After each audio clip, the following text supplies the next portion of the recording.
The warhorns had fallen silent across the fields beyond the Red Fork, their brassy echoes swallowed by the hush of winter-ravaged plains.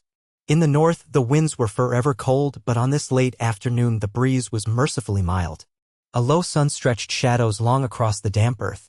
Tents bearing the dire wolf sigil of House Stark stood in ordered rows, many of them muddied and patched from weeks of grueling marches. Sentries in boiled leather and cloaks of thick fur patrolled slowly, exhaustion in every step yet determination burning in their eyes. The war was on every man's mind, that unrelenting conflict between the forces of House Stark and House Lannister. But a sliver of hope had begun to blossom, a rumor that a parley might shift the tides. Within the Grand Command tent at the center of camp, Robb Stark stood before a wide wooden table. Strewn across it were the spoils of strategy. Maps, letters, coded messages, and half-finished notes from 100 small lords and knights who had pledged their loyalty to the king in the north. Robb's gaze flickered toward the canvas entrance every few moments. He did not care to be left waiting like this, but a certain calmness also dwelled in his heart, unusual for a young man bearing the weight of an entire kingdom on his shoulders. His auburn hair, tangled from a day spent first in the saddle and then in this dim-lit tent, lay damp against his forehead. Grey Wind, his direwolf, was curled up just beyond the table, his nose tucked over massive paws. From time to time he would lift his head and prick his ears at every faint sound, every trace scent of visitors. A large figure stepped through the entrance, letting in a rush of cooler air that made the candle flames bob. Great John Umber's voice rumbled low, a respectful hush uncommon in the boisterous man. "He's come, your grace. I've never seen him so quiet." "He has only 2 men with him. I left them outside." Robb's heart hammered against his ribs. "Bring him in," he said, trying not to let any tremor betray him. The great John nodded. He bowed his head and withdrew. A moment later, Tywin Lannister himself entered the tent, steel in his eyes and the world-weary lines of a man who had carried his own name like a scepter for decades. Tywin's walk was measured, regal. He was not a man to show fear, even if he stepped willingly into his enemy's domain. The faint glint from the clasp at his collar showed the Lannister lion, gold and proud. He wore heavy riding gloves, which he stripped off slowly, finger by finger, then slid them into his belt. His hair, pale and thin, was cropped close, and his brow was set. Robb realized that even in the hush, the man's presence held command. Grey Wind raised his head and let out a low growl, but Robb placed a soothing hand on the direwolf's thick neck. Tywin spared the beast one sharp glance, not of fear but of admonishing challenge, as if reminding any who watched that he was Tywin Lannister, a man who had brought Westeros to its knees more than once. "Lord Tywin," Robb said, standing straighter, shoulders back. He wanted to keep his voice steady. The fact that Tywin had agreed to meet him, alone, under the banner of parley was monumental in itself. Tywin's voice was as cold as the Lannister gold was bright. "King Robb," he answered, a faint arch to his brow. "I come under a flag of truce to hear what you propose. You have sent messages that suggest you have something of considerable interest to offer. So speak." Robb motioned politely toward a seat, but Tywin did not move. The tension between them was a taut string, threatened by any stray gust of wind. Robb let his hand drop to his side. "I do," he said. "I ask that you listen until I've finished. If you find what I have to say worthless, then we'll part ways under the same truce. No man's blood need be spilt today." Tywin's gaze shifted to the map on the table, the red lines and black lines, the tokens representing armies. "Very well," he replied. "Say your piece." Robb spoke quietly, for fear that if his tone rose, his voice might betray his own uncertainty. "I have men enough to keep the Lannisters at bay. Your grandchildren cling to the Iron Throne only by alliances of convenience. Your alliance with the Tyrells, the forced loyalty of lesser lords who fear your wrath. But there's growing unrest in King's Landing.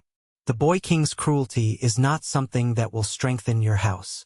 To speak of Joffrey so openly, to cast the notion of betrayal in front of Tywin, was dangerous. But Robb's time with Lady Catelyn, and his experiences on the field, had taught him this: men respond to reason when it concerns their legacy. He continued, "You see the cost. The more Joffrey antagonizes the realm, the more the realm rebels. Even the Tyrells begin to wonder if they backed the right lion. And all the while, the North stands and bleeds. My father died to reveal the truth of these matters. Joffrey sits on that throne, but he has as much right to it as the Mad King's ghost. Tywin's face remained unreadable, but a faint tightening of the lips might have been the only sign he was actually listening. Robb swallowed once. I propose an alliance between House Stark and House Lannister, he declared. But not in service to Joffrey. We need stability. The boy is too vicious, and no man who truly cares for the realm can abide the chaos he's brought upon us. If you stand aside, if you let us overthrow Joffrey, the North will bend the knee to the next Lannister on the throne. He let the words hang in the air. Outside, a gust of wind teased the tent flaps. The great Jon lingered by the entrance, his hand resting on the pommel of his sword. Each breath felt longer than the last. There was a crackle from the hearth in the corner, the spitting of resin in the burning wood. Tywin Lannister studied Robb for what seemed like an eternity. At last he said, "You speak treason as though it is negotiation. Yet you cannot remove Joffrey without creating a vacuum, and that vacuum might swallow the realm. Why should I trade a crowned staglion for your word that House Stark will be a stable ally?" Robb angled his head. "Because your family's legacy depends on a lasting peace. The Tyrells have grown strong, and they will always question the power of a king who beheads his betrothed or torments those in the streets. All it takes is another slight, another act of madness, and King's Landing could be ablaze. Do you truly believe Joffrey is worth that risk? If you place Tommen on the throne, or even Myrcella, someone more malleable, more open to your guidance, you would secure a more certain future for House Lannister. And if we come to terms, I would withdraw my forces from the Heartlands, and you could keep your alliance with the Reach if you choose. Let Joffrey be cast down and held accountable for his crimes. Let your house rise from that downfall, stronger and cleansed of his misrule." Tywin's scowl deepened. "You speak as if I do not see the risk Joffrey poses. I know him better than you. But if I betray him openly, I risk the name of Lannister. We are known for our loyalty to our own. The realm might see it as a sign of weakness, a father turning on his blood." Robb allowed himself a small breath. "Is Joffrey truly your blood, my lord? Rumors abound. I am certain you have heard them too. Some say he is not Robert Baratheon's son. Some whisper that he is a product of incest between your daughter and your son. If even half those rumors ring true, does your honor truly bind you to him? Or might it not be more honorable to place a different child on the throne?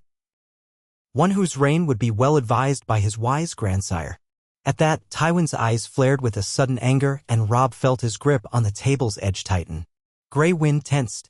But just as quickly as fury flashed across Tywin's face, it vanished, replaced by the same icy composure. "You dare speak of rumors and name them as reason. Bold words from a boy who rules the North by chance of war. You have gall, I'll grant you that." He glanced away as if deciding whether to continue the conversation. The great Jon took a step forward, uncertain. Tywin gave him a brief, dismissive glance before returning his attention to Robb. "I have 200 knights camped miles from here, ready to ride if I do not return. Shall I direct them to join you in your quest to overthrow my own grandson?" Robb forced himself to maintain calm. "I want only to rid the realm of Joffrey's tyranny. You know as well as I that no peace will hold with him on the throne. By all accounts, he is a vicious child king. The North will never swear fealty to him after what he did to my father, after what he's done to my sisters. If you do not help me, House Lannister and House Stark will remain at war. And the longer this war continues, the more likely other houses will rise in rebellion, in savage opportunism. You are too shrewd a man not to see the writing on the wall. The kingdom rots under Joffrey's rule." Tywin studied him again, that gaze as sharp as a drawn dagger. For a time, the only sound was the low flicker of the tense candles and the echo of wind outside. Finally, Tywin said, "I will speak with my loyal bannermen. I make no promises, but I will consider this proposition. If nothing else, I want this war ended quickly. Consider that your meager victory for the day." Robb nodded stiffly. "That is all I can ask. Thank you for hearing me out." Tywin swept his cloak around him. "Do not mistake my courtesy for weakness, boy." He turned and left. The Greyjohn's eyes followed him suspiciously, but Tywin walked from the tent with the unhurried pace of a lord in command of himself and any situation he might face.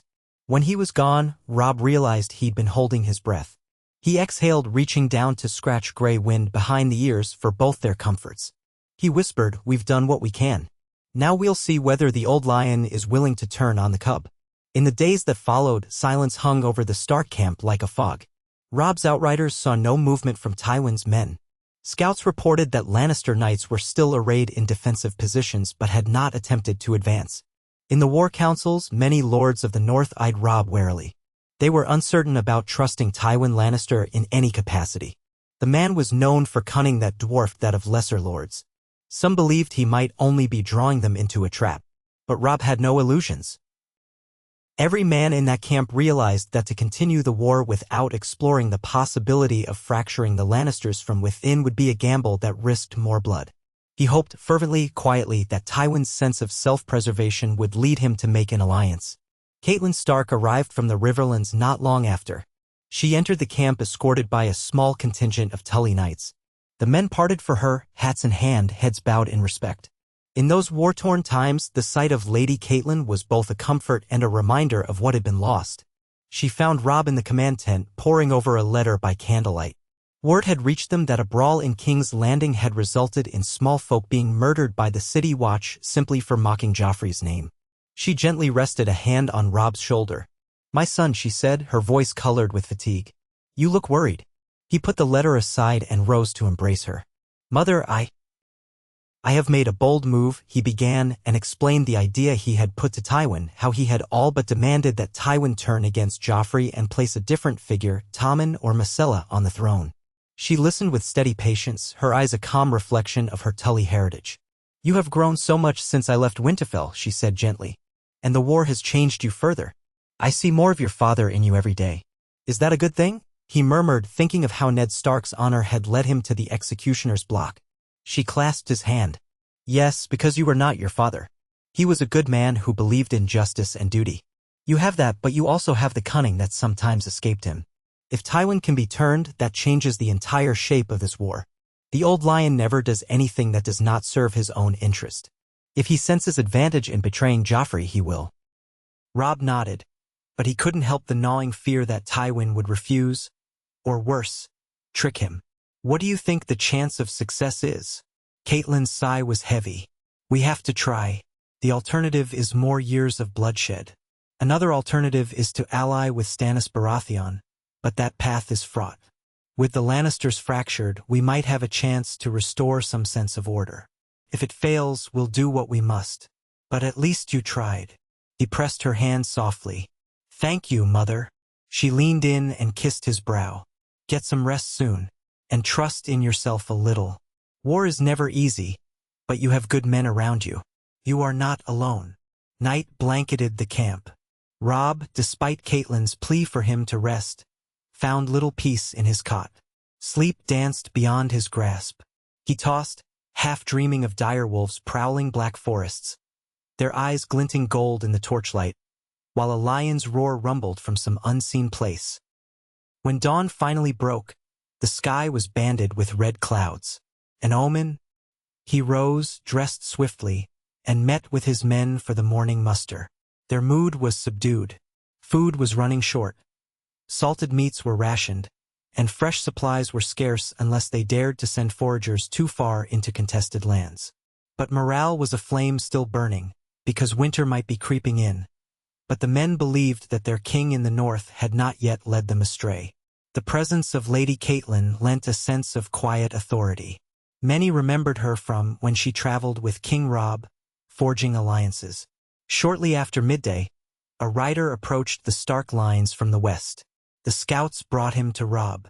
The man was a Lannister messenger, sporting the red and gold cloak, his eyes wide with more fear than bravado.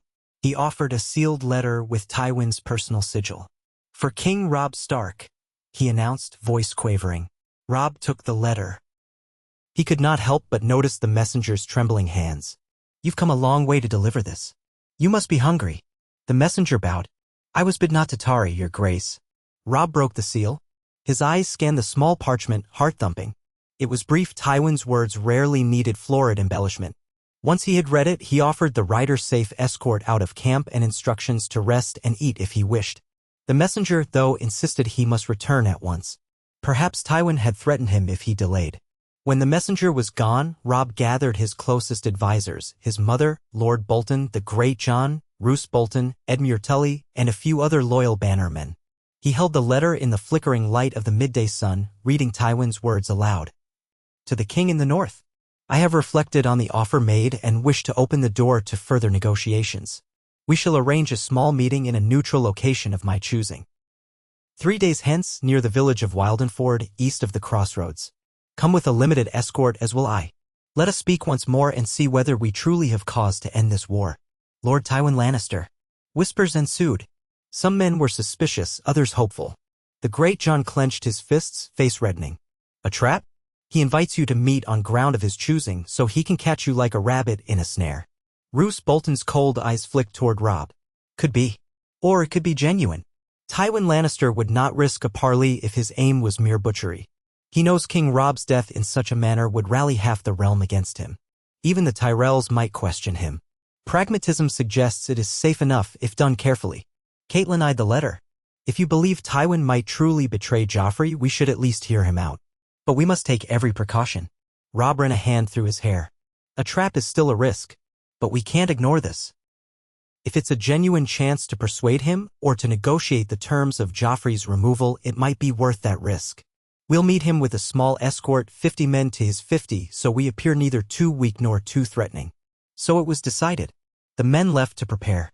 For 3 days, the camp buzzed with tension. Soldiers polished their arms and sharpened their swords. Word spread that an important meeting was imminent and speculation abounded. Some believed Lord Tywin was merely stalling, while others dared to hope that an alliance was in the making. Through it all, Robb wore a solemn face. He was young but wore age as a man. He had faced death and delivered it too many times. If there were even a slim chance to end this killing, he felt compelled to pursue it. When at last the day arrived, Robb led his chosen 50 cavalry across rolling farmland toward Wildenford. The village lay mostly abandoned, battered by the passing of Lannister and Stark troops. Shuttered windows, broken carts, and burnt fields bore silent testimony to the war's ravages. A single oak in the village common had lost most of its leaves to the chill. Beneath its branches a stone well stood, and near it a small shrine to the seven that had been defiled, its statue shattered, its candles scattered. Robb's men fanned out in a protective circle, well aware that Lannister archers could be concealed somewhere. Yet the only sign of Lord Tywin's approach was a single trail of dust, kicked up by riders from the west. Soon, the Lannister column became clear, Tywin at the head, flanked by knights in gold-trimmed armor. At his side rode Kevan Lannister, his brother, a steady hand. Robb's own retinue braced, weapons half-drawn. With a signal from the great Jon, they held position. Tywin and his 50 halted a short distance away, their horses stamping the ground. No one spoke. It was as if the wind itself had fled. Then Tywin dismounted with cold composure, his gaze sweeping across the ruined village. He let out a barely perceptible exhale. Perhaps even Tywin Lannister was not so heartless as to remain unmoved by war's cost. Robb slid off his horse. He approached a measured distance with gray wind padding at his side. The direwolf's hackles were half-raised, but he remained silent. Lord Tywin, Robb said, raising his voice so that the men around them would hear the courtesy in it. King Robb, Tywin returned, inclining his head. Shall we speak inside one of these houses? He eyed the nearest hut, its roof partly caved in. Or is that too damaged for comfort? Robb looked to the small sept building in the center of the village. Its doors were broken, but it might offer enough shelter for a private conversation. There, he suggested. We'll have our men wait outside. Tywin nodded his assent. Kevan Lannister and the great Jon exchanged suspicious glares, but they followed as far as the sept's threshold and then stood guard. Only Robb, Tywin, and Grey Wind stepped inside the crumbling walls. The air within was stale, with fallen beams and scattered icon fragments. Sunlight lanced through holes in the roof, illuminating the dust motes floating in the gloom. There was a battered bench near what had once been the altar. Tywin brushed aside debris with the toe of his boot and stood facing Robb. Grey Wind padded forward, sniffing around. He let out a low rumble, suspicious but did not advance on Tywin. Tywin glanced at the beast. Does that thing always accomp? Any you? He's my companion, Robb said. And my guardian. Tywin's face revealed no emotion. If this is to be a serious negotiation, I would prefer you muzzle the wolf. Robb stiffened. He remains as he is. Consider it a warning that if your men storm in, you'll have him to contend with. But if that offends you, Lord Tywin, we can hold our parley in the open air. Tywin's lips parted in a thin smile. No need for dramatics, boy. The wolf can stay. They eyed each other amid the rubble. Robb recalled his father speaking with awe of Tywin's cunning, describing him as a man who wore caution and intelligence like armor. Robb took a steadying breath. You've summoned me here, he began, so I assume you have given thought to the proposition. Tell me what you've decided. Tywin folded his hands behind his back. It is no small matter, turning on the crowned king. Whatever your doubts about his parentage, he remains, in the eyes of most, a Lannister and a Baratheon. The realm sees him as my blood. But the boy has sown seeds of discontent that will not soon be uprooted. My intelligence from King's Landing indicates that the Tyrells are restless. Margaery Tyrell is rumored to be disgusted by Joffrey's cruelty, though she's cunning enough to hide it. Littlefinger and Varys play their endless games. The king's antics in the streets have won him only more hatred. Robb listened carefully, noting that Tywin did not mince words about his own grandson's failings. "And so?" he prompted. Tywin exhaled softly. "You asked if I would let you remove Joffrey.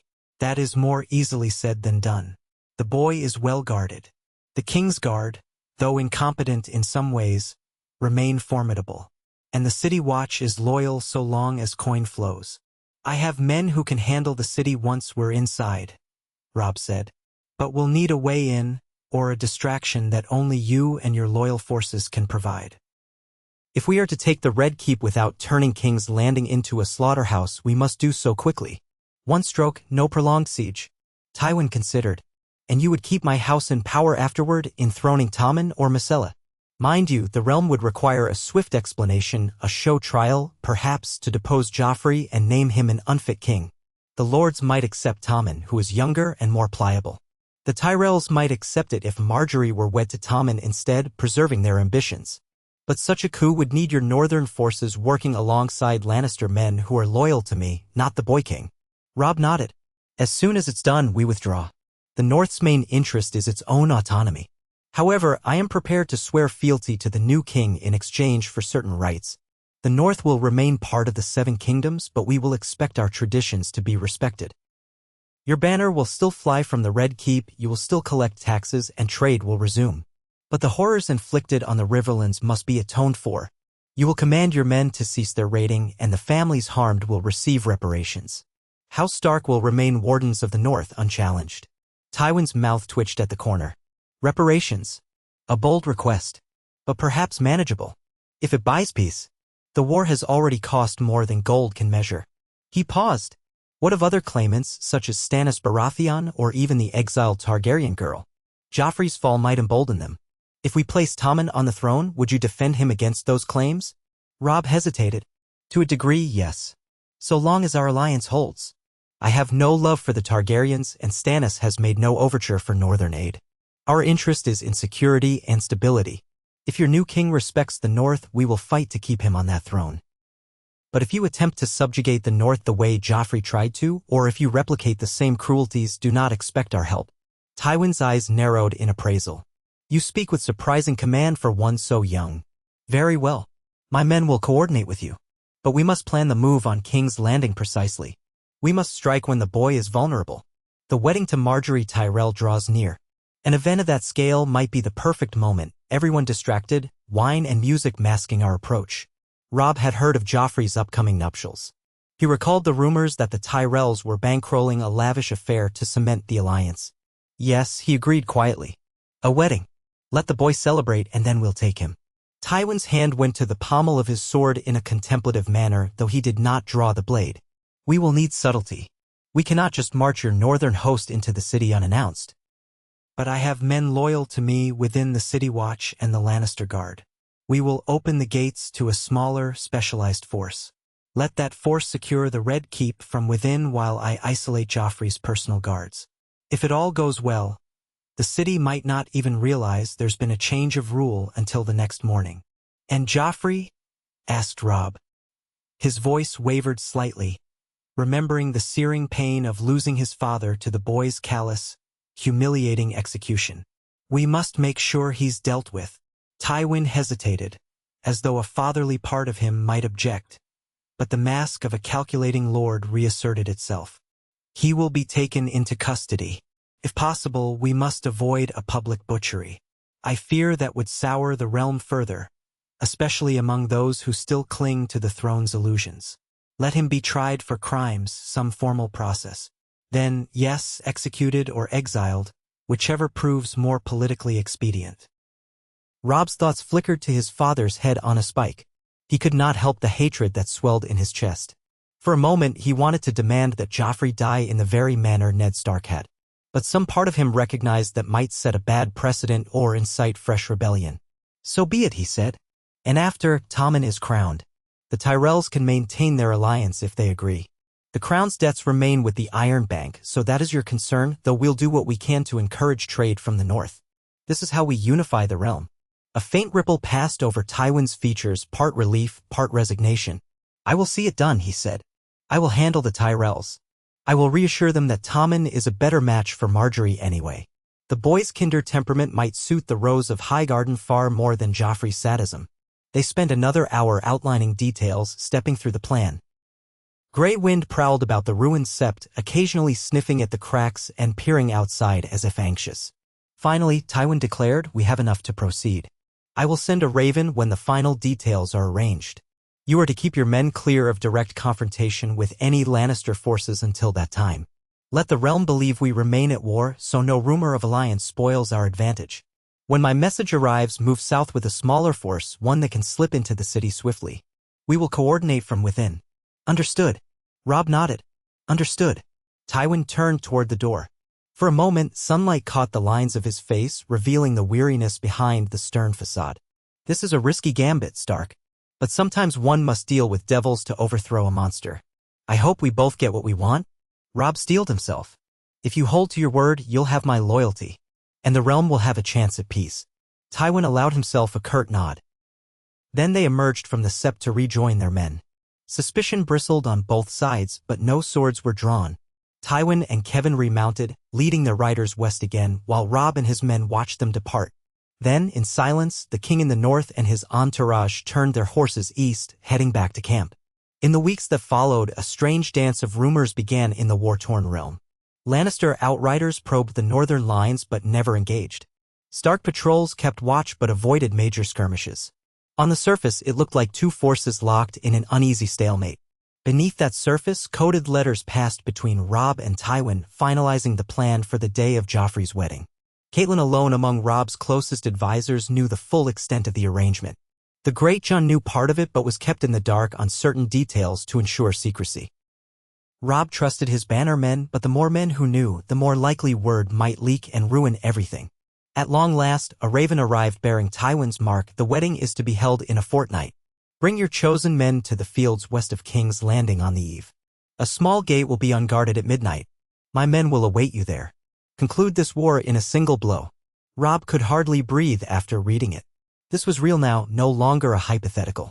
He dispatched word to assemble a strike force of no more than 300 men, chosen for their skill, loyalty, and discretion. The rest of his army would remain a few days' ride behind, commanded by Roose Bolton and Edmure Tully in case things went awry. If the infiltration failed, they would either retreat or besiege the city if that seemed feasible. He spoke at length with his mother in the quiet of his pavilion. The autumn winds rattled the tent walls. I'm leading these men myself, Robb said, voice resolute. If I ask them to risk their lives for this, I must stand at the forefront. Catelyn clenched her hands. As I expected you would. Your father would do no less. But I beg you, be careful. Tywin Lannister is not a man to be taken lightly, even if he has given you every assurance. Keep your wits about you, my son. He embraced her. I will. They parted, and the time of departure came swiftly. The 300 chosen men set out in the early morning, under clouds heavy with the promise of rain. Their march was discreet. They avoided main roads, traveling narrow paths through the forests and hills of the riverlands. Scouts fanned out, intercepting stray watchers. More than once, they nearly stumbled into Lannister patrols, but Tywin must have arranged some measure of secrecy, for those patrols quickly shifted away, leaving the path open. Eventually, the spires and walls of King's Landing rose in the distance. Smoke from the city's countless fires smudged the sky.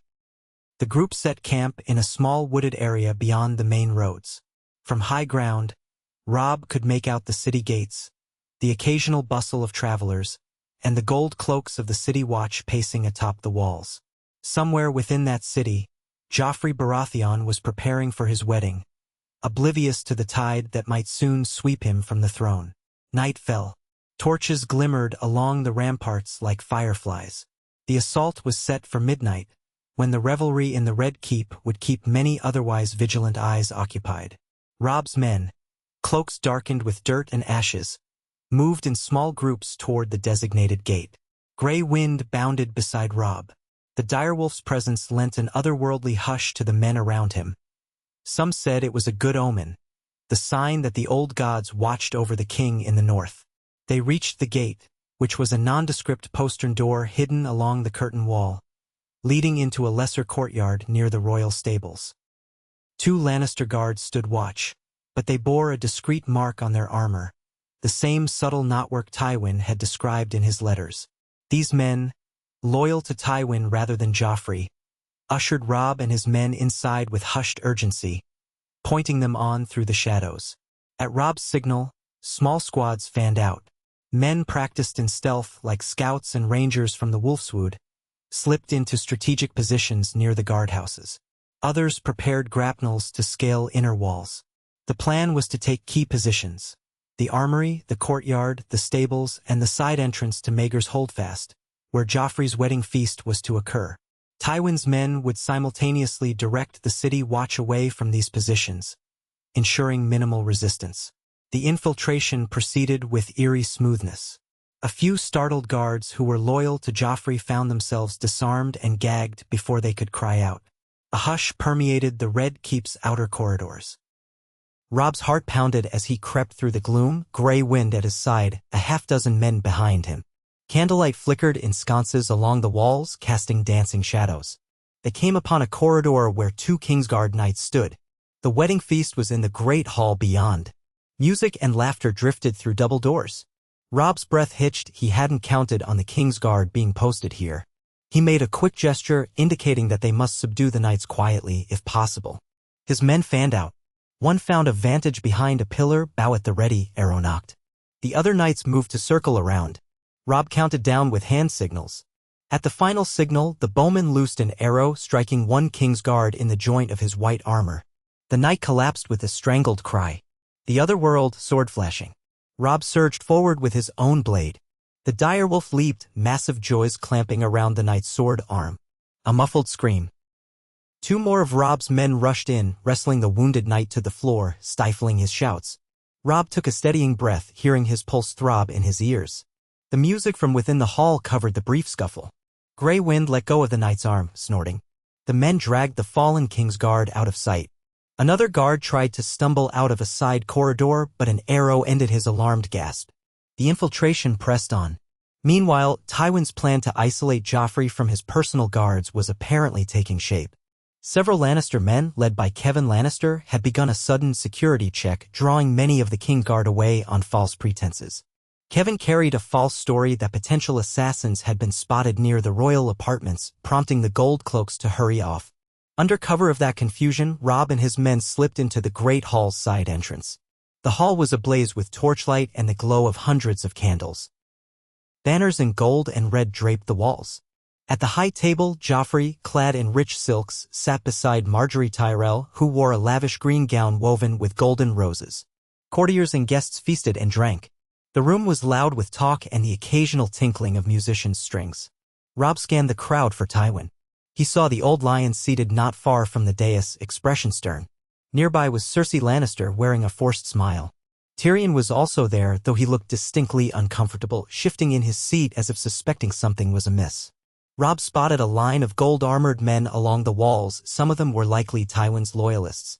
A few might have been actual loyal guards for Joffrey. The risk was enormous, but they had come this far.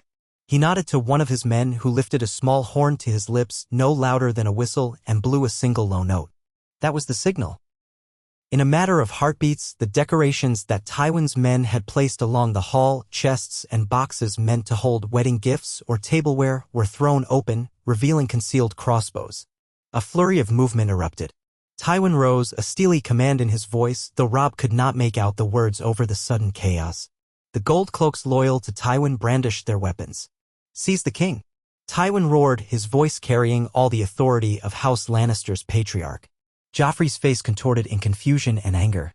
He leaped to his feet, knocking over his wine. Margaery Tyrell shrank back, wide-eyed. Cersei gasped, drawing closer to Joffrey as if to shield him. A crossbow bolt soared overhead, lodging in the wooden dais, the table, the floor. Courtiers screamed and scrambled, appending plates and goblets as they fled to the corners of the hall. One Kingsguard, Ser Marantrant, lunged to protect Joffrey. He managed to deflect one crossbow bolt with his shield, but then two of Tywin's men tackled him. Another Kingsguard, Ser Boros, bellowed treason and swung his sword at a Lannister guardsman, only to be shot in the side by a hidden archer. Robb rushed forward with his men, brandishing sword and shield.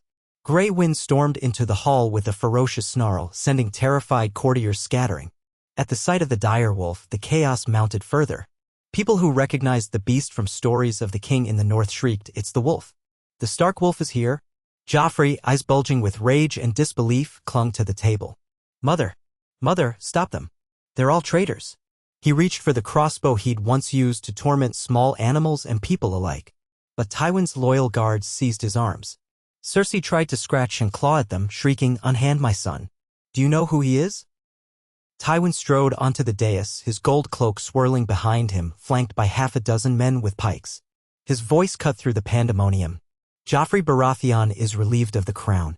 In the name of House Lannister, and for the good of the realm, we declare him unfit to rule." Those words thundered in Robb's ears. He advanced, sword raised, eyes on the royals.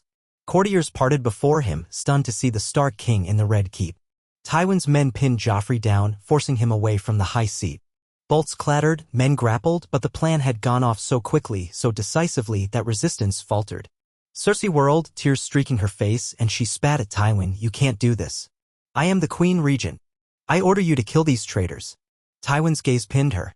"You are Queen Regent no more, daughter. The realm will be spared your son's cruelty. This is for the good of House Lannister as well." She looked as though she might collapse. Fury etched in every line of her body. Tyrion Lannister, meanwhile, stood watching with parted lips, evidently astonished, but also with an odd flicker in his mismatched eyes. Relief, perhaps, that Joffrey's rule was ending. In the middle of it all, Joffrey screeched, "Mother! Kill them! Kill them all! I want their heads!" He managed to wrench one arm free and grabbed for a fallen knife. Before he could stab anyone, a Lannister guard wrenched the blade from his grasp, twisting his arm behind him. Robb came forward. The sight of Joffrey at last within his reach churned up so many memories. His father's death, Sansa's torment, the war that had ravaged the north. He had never been so close to the Boy King except on a battlefield in his nightmares. Joffrey glared at him with mad hatred. "Traitor!" The boy spat. "I'll have you flayed. You and your mangy wolf." Grey Wind let out a terrible growl. The beast's fangs dripped with saliva. For a moment it seemed he might tear Joffrey's throat out. But Robb placed a steady hand on Grey Wind's back. Killing Joffrey in a frenzy right here could set the hall ablaze with panic. "Take him," Robb commanded to Tywin's men. "Secure him." Tywin nodded, stepping aside to allow Joffrey's captors to drag the thrashing, cursing king away. The wedding guests, many in shock or cowering behind overturned tables, watched helplessly as Joffrey was hauled through a side door. Cersei tried to follow, but a line of gold cloaks barred her path. Robb lowered his sword. The great hall reeked of spilled wine, fear, and fresh blood from the handful of guards who had fought. He saw Margaery Tyrell tremble. ING by the table, her eyes wide in confusion. Her family stood near her, Loras Tyrell with his hand on his sword, uncertain whether to fight or not. Tywin gestured for them to remain calm, then spoke, voice booming, "Lords and ladies, there is no cause for further alarm. By authority of the realm's paramount lords, Joffrey Baratheon is deposed. Tommen Baratheon, rightful heir, will be crowned in due course. All who remain loyal to House Lannister need not fear. Return to your seats. Let there be no more bloodshed." Some stared in disbelief, others nodded numbly. The Tyrells, especially Mace Tyrell, wore a complicated expression, outrage, but also a glimmer of acceptance that this might be better for them in the long run. Tyrion stepped forward slowly. "Father," he began quietly, his voice cutting through the hush, "this is quite an occasion. I trust you have a plan for explaining to the realm why we just seized the king at his own wedding feast." Tywin gave him a cool look. "We will have a formal statement announcing that Joffrey was unfit to rule, that he threatened the stability of the realm, endangered alliances, and offended the gods themselves with his cruelty. A trial will be held. Evidence produced. I will see to it." At that, Tyrion merely shook his head and glanced at Robb.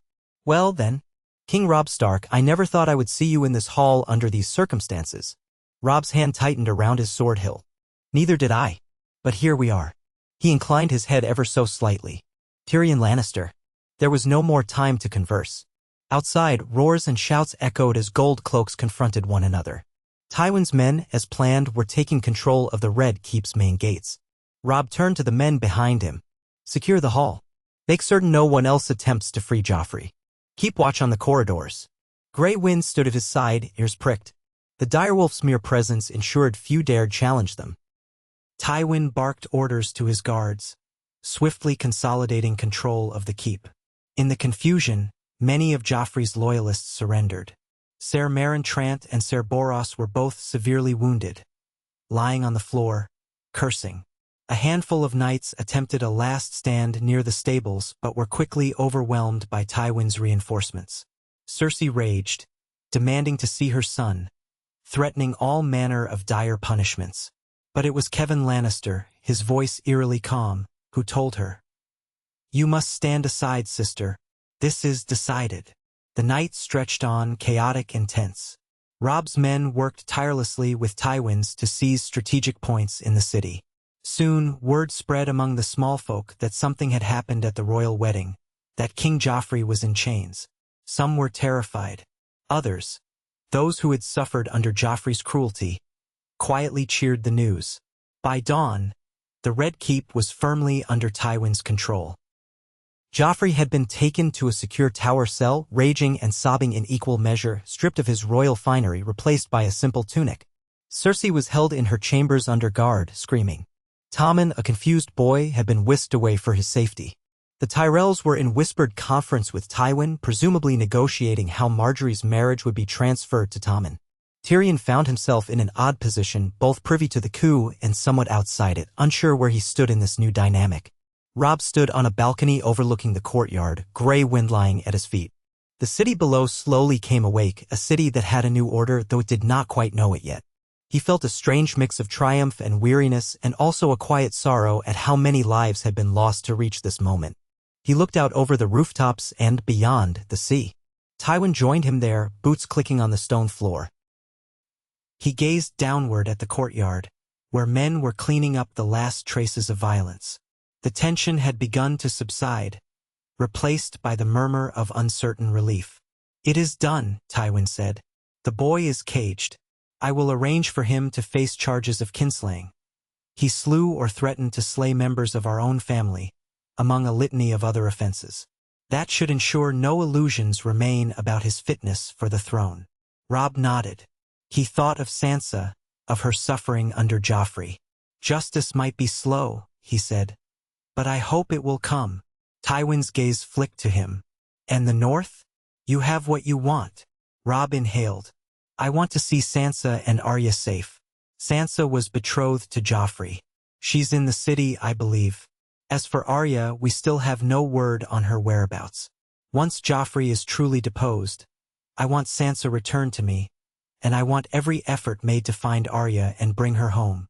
The older man gave a small nod. "We will see it done." "That is part of our arrangement, yes?" They fell into silence. Some crows circled overhead as if scanning for scraps. Then Tywin said, "I will call for Tommen's coronation soon. You and I must stand together before the lords, presenting a united front. Let them see that the war is ended. Will you swear fealty to King Tommen here and now?" Robb studied the courtyard. His entire purpose for going to war had been to free the North from the tyranny that had killed Ned Stark. He had declared himself king in the North. Now, the man who had orchestrated Ned's downfall had just helped him overthrow Joffrey. The ironies were not lost on him. Yet if swearing fealty to Tommen would bring peace and secure the safety of the North, what choice did he have? The war had cost thousands of lives, including many dear to him. Perhaps it was time to end it. "I will swear fealty," he said quietly, with the promise that the North's freedoms remain intact. No more forced betrothals, no more hostages. We keep our traditions, and we govern ourselves, as part of the realm but not subjugated. Tywin inclined his head. A measure of independence, short of full secession. His voice was neutral. "Yes, the realm cannot afford more rebellion. I will ensure the lords of the South accept that compromise. You have my word." And so the deal was sealed. Robb realized that the realm's history would look upon this moment in 100 different ways. Some might call it a betrayal of one's own blood by Tywin Lannister.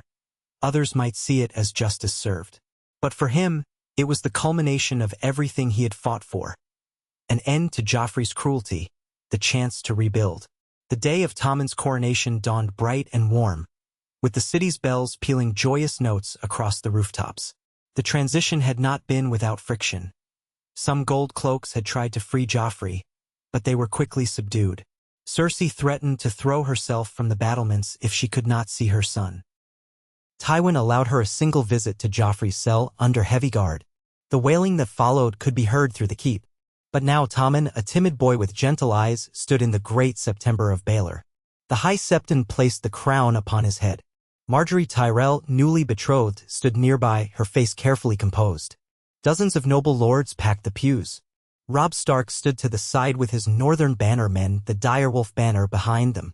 The Lannisters, in all their gold and red finery, filled another section along with the Tyrells in green and gold. The hush was broken only by the chant of the Septons. When the crown was settled, Tommen turned, looking like a child forced to wear his father's armor. But Tywin stepped up beside him, one hand resting on the boy's shoulder. The hall erupted in applause. Through it all, Robb watched, arms folded, face somber. He remembered another crowning on a bitter night among Northmen who had declared him king in the north. He felt a pang of nostalgia and grief for those simpler, headier days. But that dream had cost too much, and this new reality, though imperfect, was a chance to save more lives. Tyrion approached Robb after the ceremony, eyeing the Stark King's armor of gray plate and the direwolf cloak around his shoulders. "So, it seems we have a new king," Tyrion said, voice pitched low. "I can hardly believe we've dethroned one to crown another so swiftly. You must be rather pleased." Robb studied him. The imp had a quick wit and a sharper mind. "I'm not sure pleased is the word," Robb said. "Relieved, perhaps, that Joffrey can do no more harm." Tyrion nodded, a flicker of pain crossing his face. "He was my sister's son, my nephew, but I won't pretend I mourn the loss of his power. He was unfit, as we all saw. And you? Will you remain here in King's Landing or return north?" Robb glanced at the dais where Tommen sat, dwarfed by the Iron Throne. "I'll stay a while until the transition is secure and until I've made certain my sister is safe. Then I will go north to rebuild. A beat. I trust House Lannister will honor its agreements." Tyrion spread his hands. "That's largely in Father's hands now, but I suspect he will. He never breaks a deal that benefits him. And peace with the North while keeping House Lannister at the heart of the realm surely benefits him." They exchanged a coolly respectful nod. The tension of war still hovered like a phantom between them, but the immediate hostility had eased. That evening, as the city settled under its new rule, Robb stood on one of the Red Keep's balconies, Grey Wind at his side. He gazed upon the city once more, taking in the flickering torches and the hum of thousands of lives continuing on. Tomorrow, he would demand to see Sansa. He would see that she was freed from all obligations to Joffrey. He would discover if she wished to remain in the south or go north with him. As for Arya, rumors placed her somewhere in the Riverlands or maybe traveling with outlaws. Robb vowed to send men searching every corner of Westeros for her. Tywin's quiet footsteps approached from behind. Robb half-turned, resting a hand on Grey Wind's shoulder. The direwolf rumbled but stayed put. Tywin gazed out over the city as well. "Word will spread quickly," Tywin said. "Dorne, the Vale, the Stormlands, all will hear that Joffrey has been dethroned. Some will be outraged, others relieved. Let them come to me if they have complaints. We have crowned Tommen, and that is final. The realm must accept it." Robb felt the weight of everything they'd done. "You have your new king," he said quietly. "And I have my father's killer in chains. It does not bring Ned Stark back, but I can take some solace knowing Joffrey will not harm another soul." Tywin inclined his head slightly, the closest he came to an apology. Ned Stark was an honorable man. He was not the right man for King's Landing, but he did not deserve his fate. "We cannot change the past, Stark. Only shape the future to our advantage." In that moment, Robb saw the flicker of humanity behind Tywin's calculating eyes, regret, or at least acknowledgement that mistakes had been made. The older man offered no further words, turning and walking away, cloak trailing behind him. Robb looked down at Grey Wind, stroking the wolf's ears. "Come on, boy. Let's find Sansa." They descended into the keep's corridors. Stark men guarded certain passages, Lannister men guarded others, an uneasy alliance, but an alliance nonetheless. Servants, still trembling from the day's chaos, bowed or curtsied. Robb was guided to a suite of chambers formerly occupied by Sansa Stark. When he arrived, the door was guarded by 2 Tyrell men who respectfully stepped aside at his command. Inside, he found Sansa pacing, eyes ringed with worry. She wore a simple gown of pale gray. When she saw him, she froze. "Robb," she whispered, uncertain whether to believe her own eyes. "Is it really you?" He crossed the room in 3 long strides, gathered her into his arms. "Sansa." She felt so thin, so fragile, but the spark in her eyes remained. "I'm here. And you're safe now. Joffrey is dethroned." She let out a soft cry, tears slipping free as she clutched at his cloak. "I was told so many stories. I didn't dare hope you'd come for me." Her voice trembled with the raw edges of trauma. Grey Wind nosed at her gently as if welcoming her back to the pack. She started slightly at the direwolf's presence, but then, tears shining on her cheeks, she placed a trembling hand on his thick fur. Robb felt guilt well up within him. He should have found a way to save her earlier, but at least now she was free. "I'm taking you away from here," he said softly. "If you wish to stay in the south, that's your choice, but I want you to know you can come home if you want." She nodded, eyes full of longing. "Home," she echoed. Winterfell. The name was heavy with memory, overshadowed by the news that the castle had been burned. But still, it was home. "I'll go. I can't bear to stay here any longer." He drew her close once more. Outside, he could hear distant shouts of men on watch, the city still abuzz with the day's events. "We'll leave as soon as we can," he promised. "I must stay a little while longer to finalize the peace with Tywin Lannister, and to search for Arya if she's here. But soon, you'll be safe with Mother, with the rest of our bannermen. I promise you." She nodded, wiping her tears, determination kindling behind her grief. He saw something of their father in her eyes at that moment. "Thank you," she whispered. "Thank you, Robb." He left her in the care of a few trusted northern ladies who had traveled south. The next day, he formally met with Tommen, kneeling briefly to swear fealty on behalf of the North as agreed, though his vow was couched in terms that preserved northern autonomy. Tommen, looking uncomfortable in his new regalia, offered words of thanks that Robb suspected were fed to him by Tywin. Still, the boy seemed kind. Sansa and Margaery Tyrell exchanged a tearful moment, each having faced Joffrey's unpredictable cruelty in different ways. With that ceremony, the war, for the moment, was declared over. Tywin ordered all Lannister forces to cease hostilities against the Starks. Word would be sent to the Riverlands that a treaty was in effect. Lord Wildenford would fume, but in the face of Tywin's iron will, he would have little recourse but to accept. The crown would pay reparations to the Riverlands, a sum of gold that might never truly compensate for the ruin inflicted, but that at least served as some measure of recompense. Letters flew across the realm announcing Joffrey's deposition and Tommen's ascension.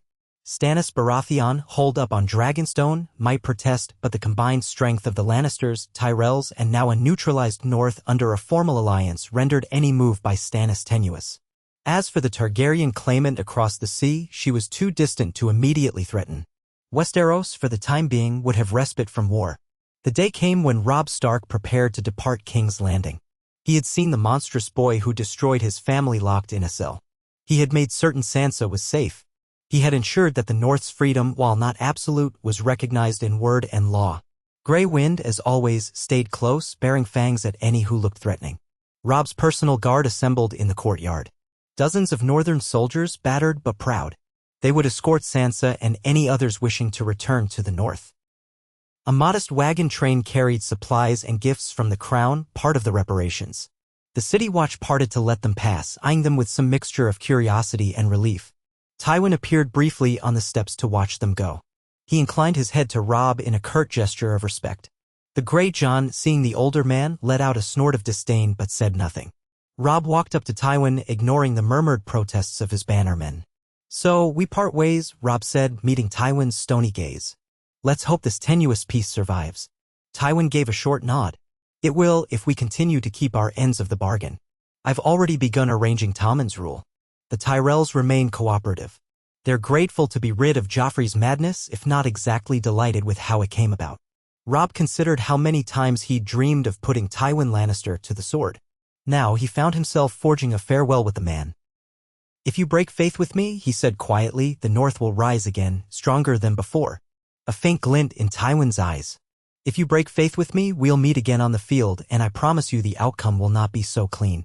They stood there, the tension of old enmities coiled between them. But that tension was overshadowed by the single truth: Joffrey's downfall was the result of both their ambitions. In that shared victory, they found uneasy common ground. Robb stepped back. "Farewell, Lord Tywin," he said. Tywin gave the barest dip of his head. "Farewell, King Robb." And so the king in the north and his retinue left the Red Keep, trotting out under the midday sun, Sansa seated in a covered wagon, tears of relief still occasionally slipping from her eyes. The crowds on the streets parted. Many recognized the Stark sigil, whispering that it was the king in the north who helped bring down the cruel boy king. Some cheered. Some stared in open-mouthed disbelief. Robb's men pressed on, heading for the King's Road that would lead them to the Riverlands and eventually home. Grey wind loped by Robb's horse, ears perked. The banners of the dire wolf fluttered overhead, side by side with Lannister gold in a bewildering sign of the newly minted peace.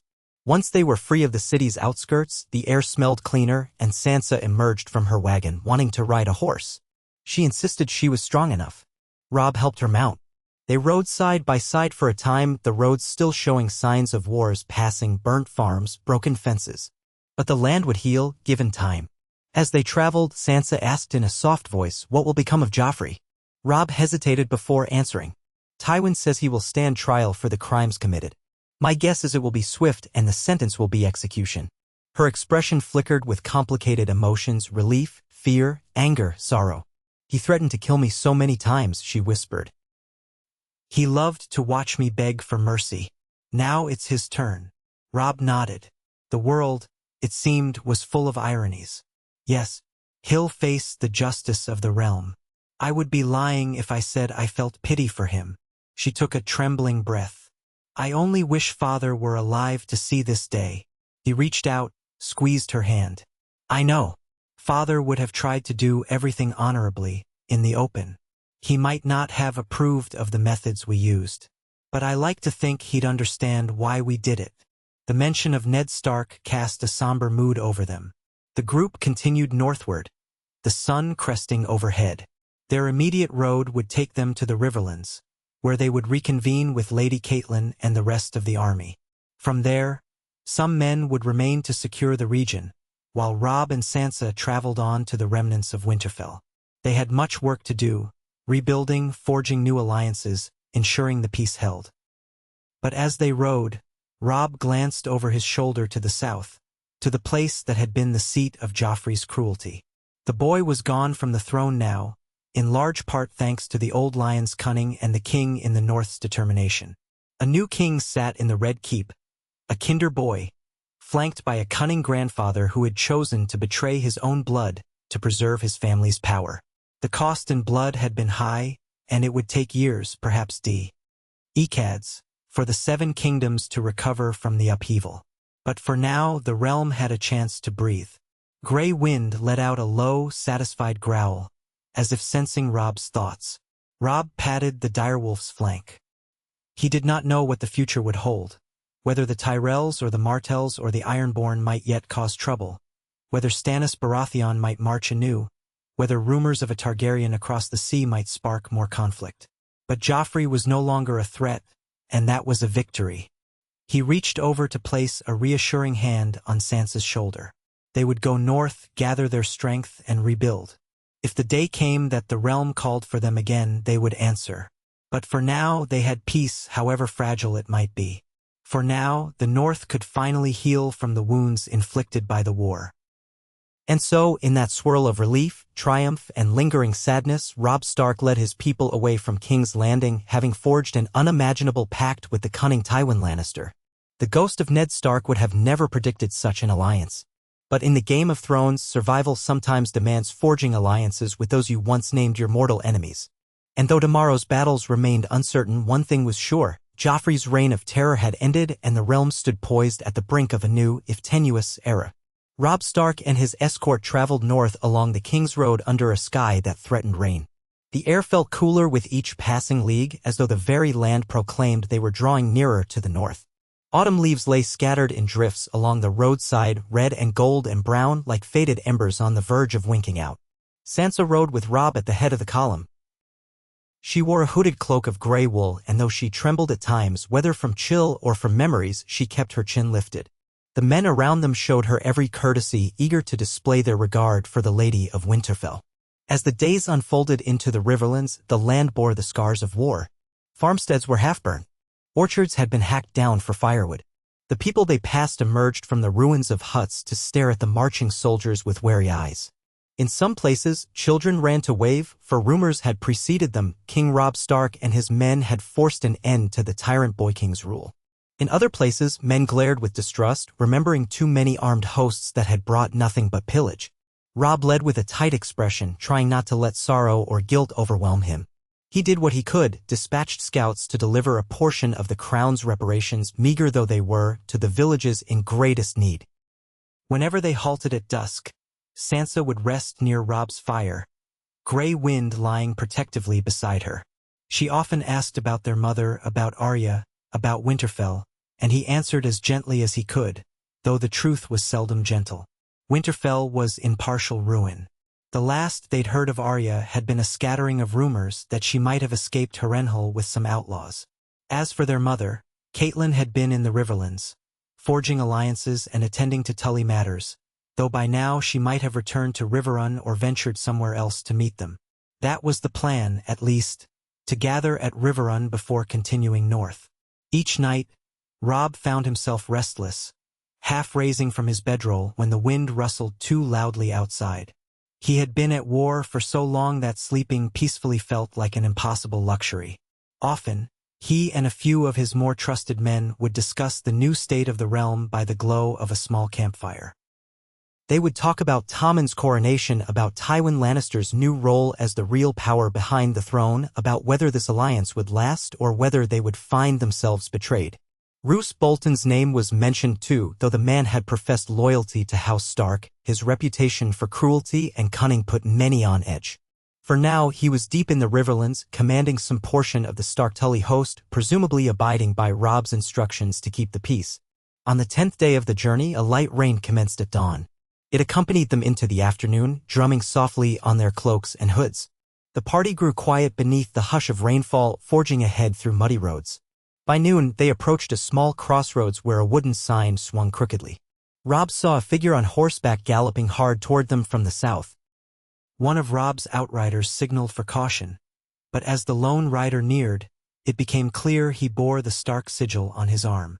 He was a messenger sent from Riverrun. Robb halted his column. The messenger, dripping with rain, swung down from the saddle. "Your Grace," he said, breathing heavily. "I bring word from Lady Catelyn and Lord Edmure. They bid you come to Riverrun at once." Robb wiped water from his brow. "Is all well?" The messenger hesitated. "Well enough, considering. Word of King Joffrey's removal has spread. You are hailed in some quarters as the realm's savior and in others as a great betrayer who joined with Tywin Lannister. Rumors, half-truths, some claim you have sold the North to the Lannisters. Others say you forced Tywin to kneel to you. It's all confusion.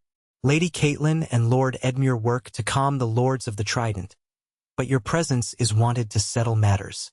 Robb exhaled. "We'll push on. Tell Lady Catelyn we shall be there soon." "Did she mention Arya in her letter?" A flicker of pity crossed the messenger's face. "No, Your Grace. No word yet." Sansa lowered her eyes. She'd been listening intently. Gray wind let out a rumble, shifting on his paws. Robb thanked the messenger and sent him back at a gentler pace. Then he turned to Sansa, who wore a wistful expression. "It will be good to see Mother," she said softly, though her tone hinted at the sadness that Arya's absence still cast. They pressed forward, ignoring the pelting rain. 2 days later, as the clouds began to recede at dusk, they beheld the broad river glimmering with the reflection of the bruised purple sky. Across that river rose the towers and walls of Riverrun, seat of House Tully. The fortress stood upon the point where the Red Fork and the Tumblestone converged, its moat channels glistening under the waning light. A horn blew from the ramparts in greeting, and the drawbridge lowered to admit them. Inside, the courtyard bustled with activity. Tully men, many wearing the red and blue trout sigil, stepped forward to welcome them.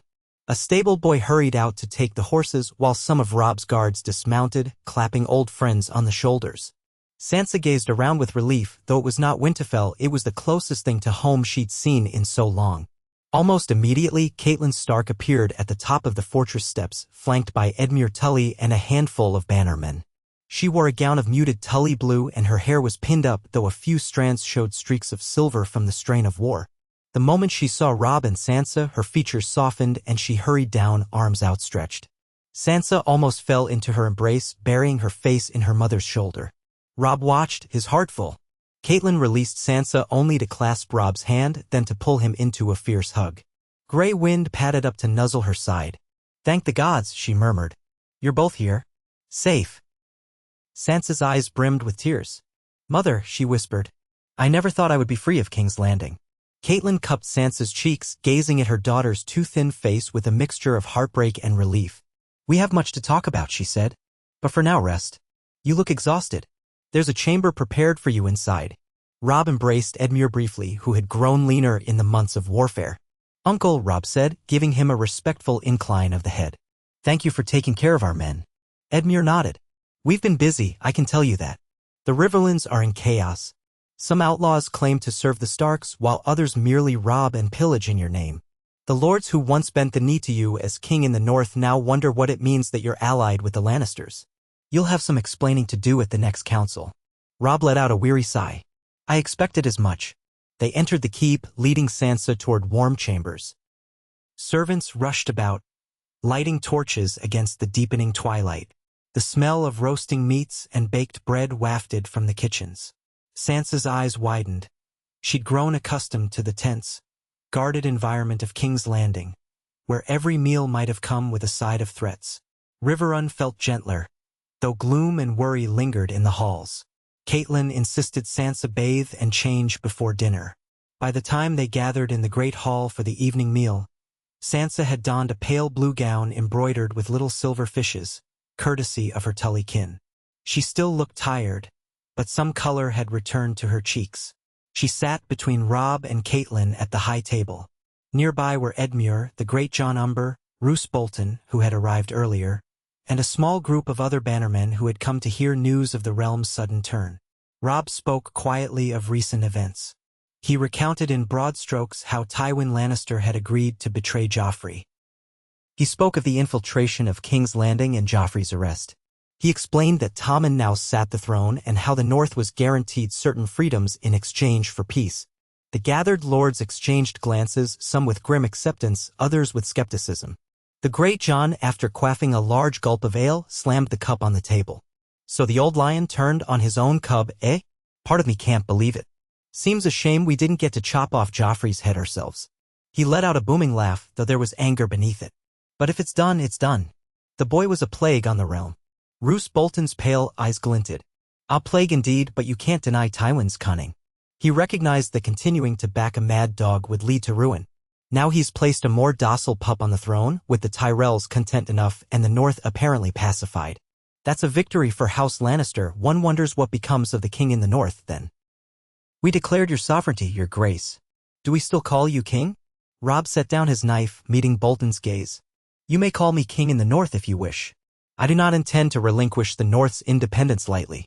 But yes, we have sworn fealty to King Tommen so long as our autonomy is respected. It's a compromise. A war-weary realm cannot handle more bloodshed, and I would not see the North starve and burn for a title." The men shifted, exchanging uneasy looks. Edmure cleared his throat. "Riverrun has always supported House Stark, but there are those who recall Aegon's conquest, or the later Targaryens, or the fact that the North was integrated into the Seven Kingdoms long ago. They might say it's more honest to remain part of the realm rather than maintain a half-broken secession. Still, we tell us respect your leadership." Catelyn reached to place a comforting hand on Robb's arm. "It is not an easy choice, but it is one I believe your father would have understood. We cannot keep fighting endless battles and see more innocents slaughtered. If Tywin had refused, we'd still be at war. But with Joffrey deposed, there is hope for stability." Roose Bolton's lips curved in the faintest of smiles. "Stability indeed. And what of the Freys? We have had no word from them since Lord Walder's discontent with your broken marriage arrangement. Now that you've allied with the Lannisters, might the Freys break with you entirely?" A flicker of tension passed over Robb's face. He remembered how he had gone against the Frey betrothal by marrying Talisa, or in some versions, Jane Westerling, though in this particular course of events, that might vary. Either way, Walder Frey was never a man to let a slight go easily. "We'll need to treat with them," Robb said. "We owe them certain reparations too, I suppose. But first, let's settle the Riverlands. My mother and I will meet with Lord Walder if needed. For now, let him grumble. If he tries to act against us, Tywin's stance should caution him." At the mention of Tywin, Sansa shifted uncomfortably, pushing her food around on the plate. She had spent enough years in King's Landing to learn that Tywin Lannister's word was iron, when it served him. But she had also learned the Lannisters excelled at subtle betrayals. "As long as it keeps us from further bloodshed," she murmured, though she did not sound entirely convinced. After the meal, Catelyn ushered Sansa to a private solar. Robb followed, while the lords drifted away to their tasks, many conferring about troop movements and local unrest. In the small solar, the fire crackled, painting the walls in warm orange hues. Sansa sank into a cushioned seat, gathering her cloak around her. She looked at her mother, then at Robb. "I cannot stop thinking about Arya," she said, "about whether she is alone somewhere, or if something terrible happened." Catelyn knelt beside her chair, taking Sansa's hands. "We'll find her. We have men scouring the Riverlands. Word travels slowly, but there have been rumors that a girl matching Arya's description was in the company of a band calling themselves the Brotherhood without banners. They were said to be near the Trident at one point, but that was some moons past." Robb spoke quietly. "She's clever. Father used to say Arya had a wildness to her. She won't be easily snared by enemies, not as long as she keeps her wits." Sansa closed her eyes, breathing in and out. "You're right. She can fend for herself better than I could. Still, I can't bear the thought that she might be suffering." Catelyn gently brushed a lock of hair behind Sansa's ear. "We'll do everything in our power. For now, you must rest. You've been through so much. Tomorrow we'll talk of next steps." Sansa nodded. A tear slid down her cheek, but she nodded again, determination in her eyes. "Thank you," she whispered. Robb excused himself to see to other matters. He strode down the torchlit corridors, gray wind padding along. From passing servants and guards, he caught snippets of conversation. Some praised him as a hero for dethroning Joffrey, others expressed confusion or lingering resentment about any alliance with the Lannisters. Robb had expected as much. If anything, the Northmen might be even more suspicious once he returned. The Karstarks, in particular, had lost men to the Lannisters. The Umbers, the Boltons, the Manderleys, each house had reasons to hate the Lions. Convincing them all that this uneasy pact was the best way forward would not be easy. He entered the keep's war room, where Edmure sat over a table layered with maps. A scattering of knights and stewards stood around him. Upon seeing Robb, they stood a bit straighter. Edmure gestured for them to continue their business, then looked to Robb with relief. "We have a new problem," he said, tapping a portion of the map. "Bandits near Lord Harroway's town. They've attacked caravans. Some say they ride under a wolf banner, but we're not certain. Either they're your men gone rogue, or they're outlaws masquerading as Starks for intimidation's sake." Robb frowned, leaning in. "We can't allow that. If they're truly my men, they need to be brought to heel. If they're imposters, all the more reason to deal with them before they tarnish our name." Edmure nodded. "Agreed. We should send a troop of loyal soldiers." Ser Ryman Mallister volunteered. Robb traced the route with his finger.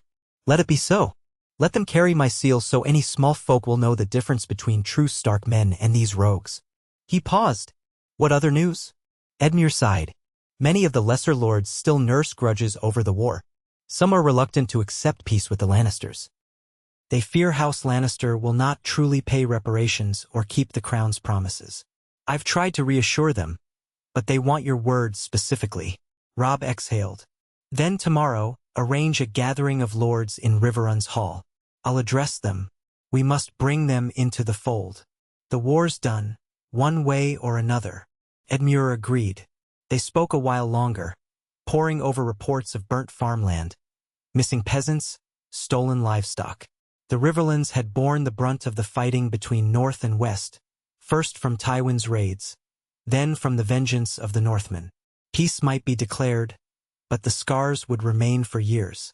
By the time Robb finally left the war room, exhaustion dragged at him. He found his bedchamber, where gray wind curled at the foot of his bed. He removed his boots and sank onto the mattress. Tomorrow would bring more burdens, more diplomacy. He silently prayed that the respite in King's Landing was genuine, that Tywin would not decide to break their arrangement now that Joffrey was safely deposed. He drifted off to uneasy dreams, shadows prowling through the corridors of a half-burnt Winterfell, a throne of swords turning to serpents, Arya's voice echoing from a distance he could not cross.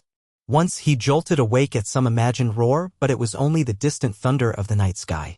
Grey wind lifted his head, blinked, then settled again. At dawn, Robb bathed, dressed in more formal attire, a grey doublet with the Stark sigil embroidered on the breast, and assembled in Riverrun's hall. Lords of the Riverlands and some northern representatives were gathered. At their forefront stood the great Jon Umber, bristling with energy, and Roose Bolton, silent and watchful. There were also the Blackwoods, the Brackens, the Vancess, the Lannisters, and more. Tension swirled in the hall like a cold draft. When Robb took the dais, a hush fell. He faced them, shoulders drawn back. "My lords," he began, "you know me as the king in the north.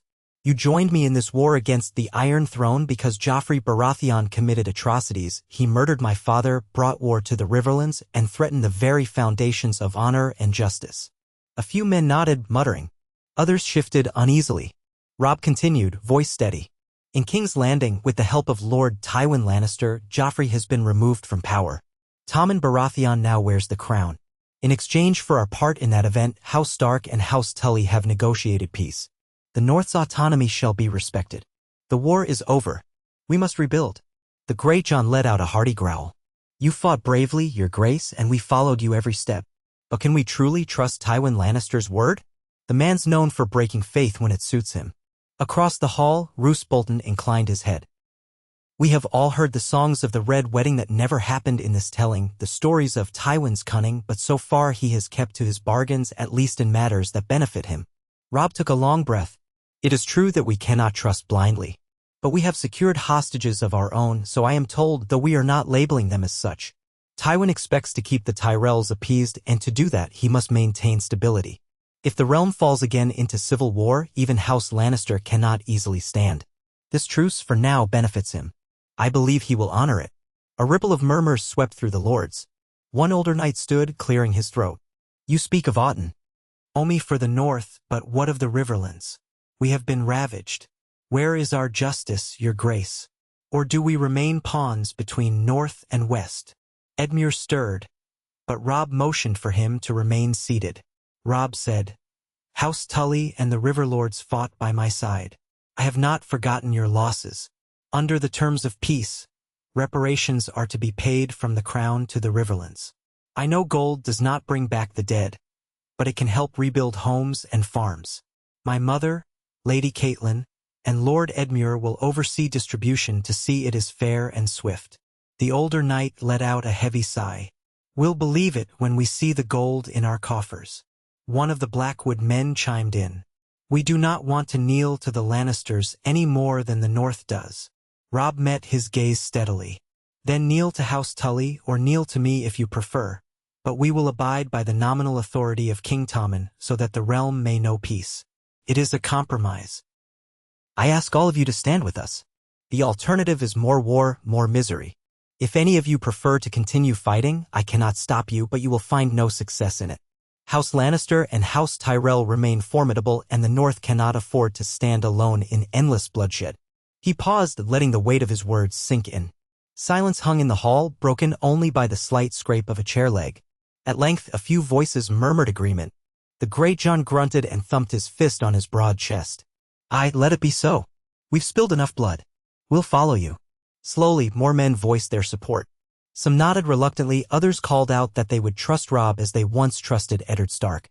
Roose Bolton remained quiet throughout, lips pressed in a faint, unreadable line. When the hall's sentiment seemed to coalesce in favor of peace, Robb allowed himself a small measure of relief. He dismissed the lords with instructions to gather again in a fortnight, by which time more details about reparations would be clear. As the lords filed out, Catelyn and Edmure joined Robb near the dais. Catelyn touched her son's shoulder. "Well done. They might resent the alliance, but they also know that continuing the war alone is suicide." Robb nodded. "We'll have to maintain vigilance. This peace is tenuous. The moment Tywin sees advantage in discarding us, I expect he will. So let us consolidate while we can." Edmure exhaled. The next order of business, the Freys. Word has come that Walder Frey demands an audience. He complains he was not consulted on the final settlement, nor was he invited to the downfall of Joffrey, as he calls it. He's furious. He even suggested he might close the crossings at the Twins to any further traffic from the north. Robb grimaced. The memory of the Freys' prickly pride made him weary. He does love to feel indispensable. I suppose we should visit him. If the Twins are closed, it would disrupt trade and hamper any further coordination with King's Landing. I'd like to avoid another front of conflict. Catelyn pursed her lips. We must treat carefully. Walder Frey is sly. He might see an opportunity to demand more lands or more marriages in exchange for opening his crossing. But we can't leave him too resentful, else he might find cause to ally with other enemies. Still, we have the backing of the crown now, ironically. That might help keep him in line. Robb nodded. Tomorrow, I'll ride for the Twins with a suitable escort. I'll meet with him face to face. Catelyn looked uneasy. You must take enough men to deter any treachery, but not so many as to insult him. Robb gave a small, tight smile. I know. I'll be careful. Thus it was arranged. Robb spent the remainder of the day overseeing the distribution of coin to local small folk who came to petition them. He wrote letters to lords further north, explaining the new arrangement, urging them to comply. He dispatched a rider to King's Landing with an update to Lord Tywin, confirming that the river lords would abide by the peace. When dusk came, he felt as though he had not taken a single break all day. But he forced himself to join Sansa for a quiet supper in a smaller dining chamber, wanting to spend some time as a brother rather than just a king. They spoke of home, of childhood memories in Winterfell's Godswood, of the last time they had all been together before the war. Sansa seemed to ease slightly, even managing a faint smile when reminiscing about Arya, once chasing a cat through the halls. Robb gently mentioned the plan to visit the Twins, urging Sansa to remain at Riverrun with their mother. Sansa agreed. She was not eager to see Walder Frey's brood. Early next morning, Robb set out with a contingent of 100 men. The Greyjohn accompanied him, as did a handful of trustworthy northern knights. Roose Bolton offered to provide additional soldiers, but something in the man's eyes made Robb decline politely. He preferred not to have too many Dreadfort men around, given Bolton's uncertain temperament.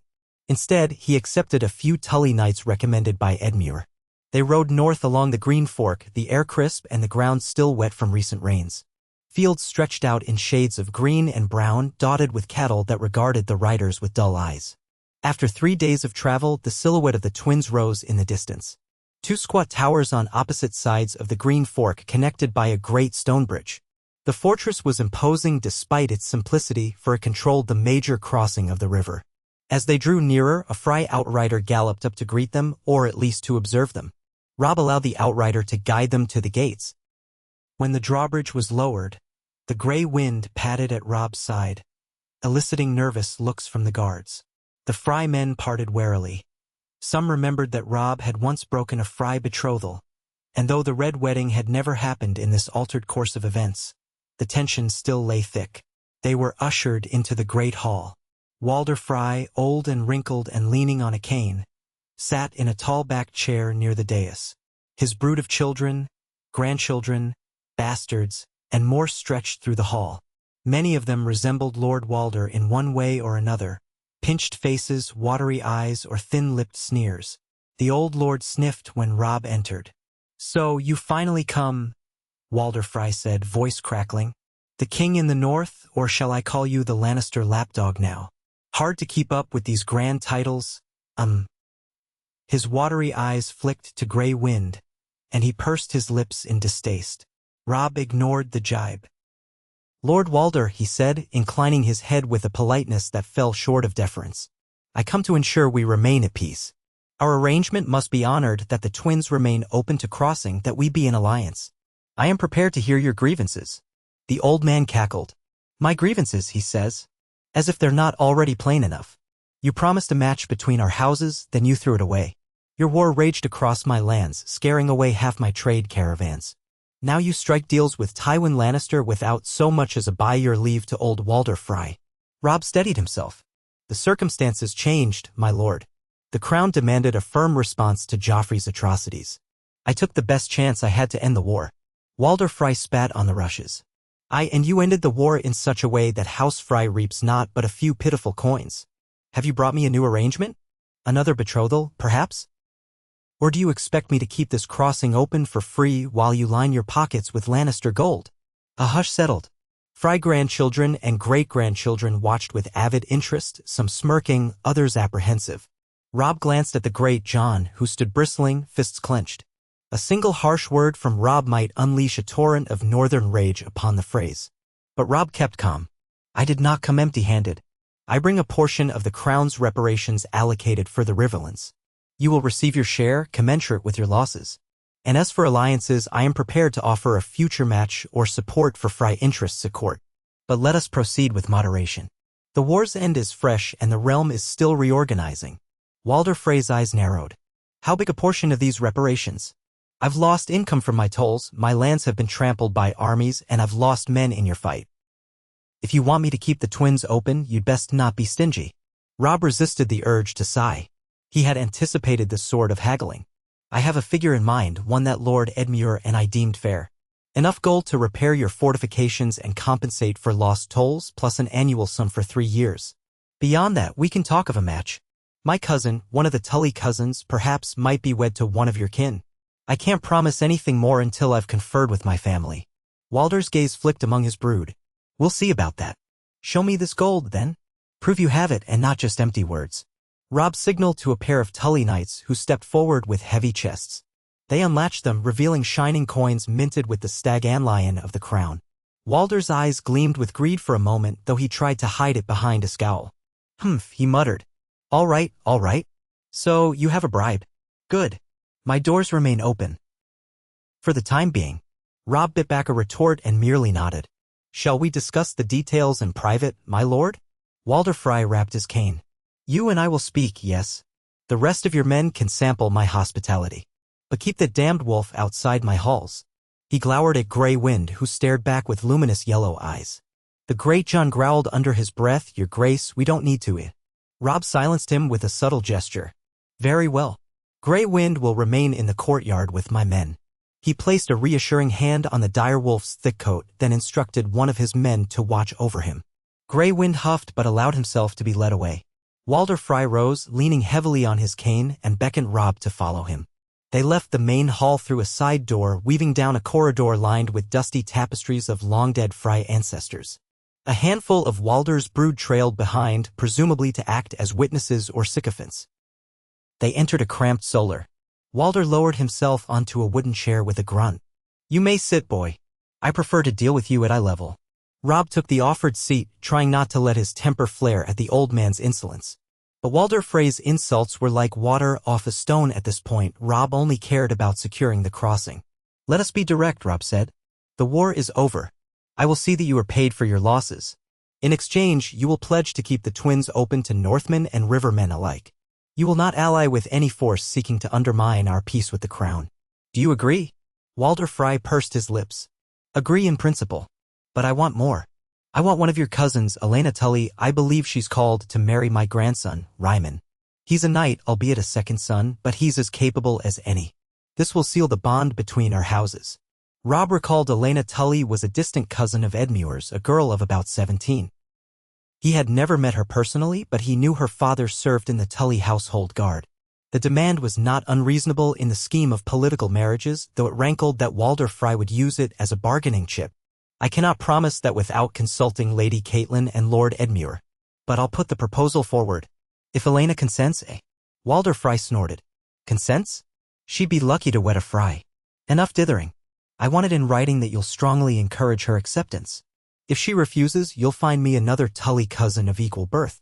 We won't be insulted again. Robb's jaw tightened. I'll do what I can. Good. Then the crossing remains open.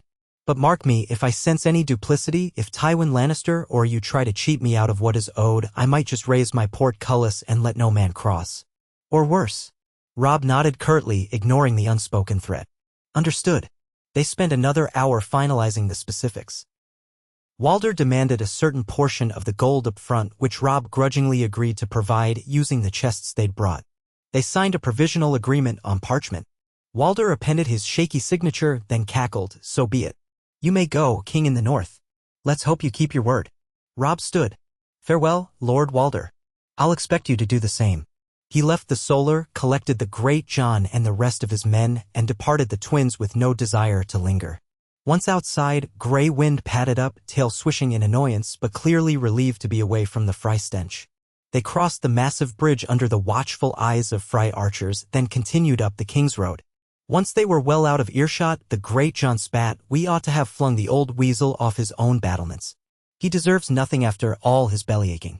Robb couldn't help a weary laugh. "Tempting, but that would earn us a fresh war. We need the twins open." So it was done. They made good time traveling back south to Riverrun, the chests of gold lighter but the terms with the Freys set. The Great John muttered it was a shame to part with so much coin for so little courtesy, but Robb replied that courtesy from Walder Frey was never part of the bargain. They arrived back at Riverrun to find new tidings. A raven from King's Landing awaited Robb. It was penned not by Tywin Lannister but by Tyrion. He had addressed it to King Robb Stark, a formality that might have been half mockery or half respect. Tyrion reported that Joffrey's trial was set to begin. Given the staggering list of crimes, murder of Ned Stark, repeated cruelty, rumored attempts on the lives of Sansa Stark and others, the outcome was all but certain. Cersei had been placed under a kind of house arrest since she was said to be interfering with the process.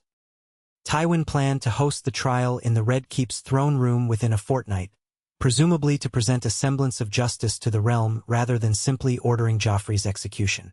Tyrion suggested that if Robb Stark or any Stark representative wished to witness the proceedings, they would be permitted. "It might give you some satisfaction," Tyrion had written in the postscript, "to see the final measure of justice for your father." Robb set the parchment aside, feeling that old knot of grief tightening in his chest. His father had died under Joffrey's orders. He recalled that day in King's Landing, the hush of the crowd, the horror on Sansa's face.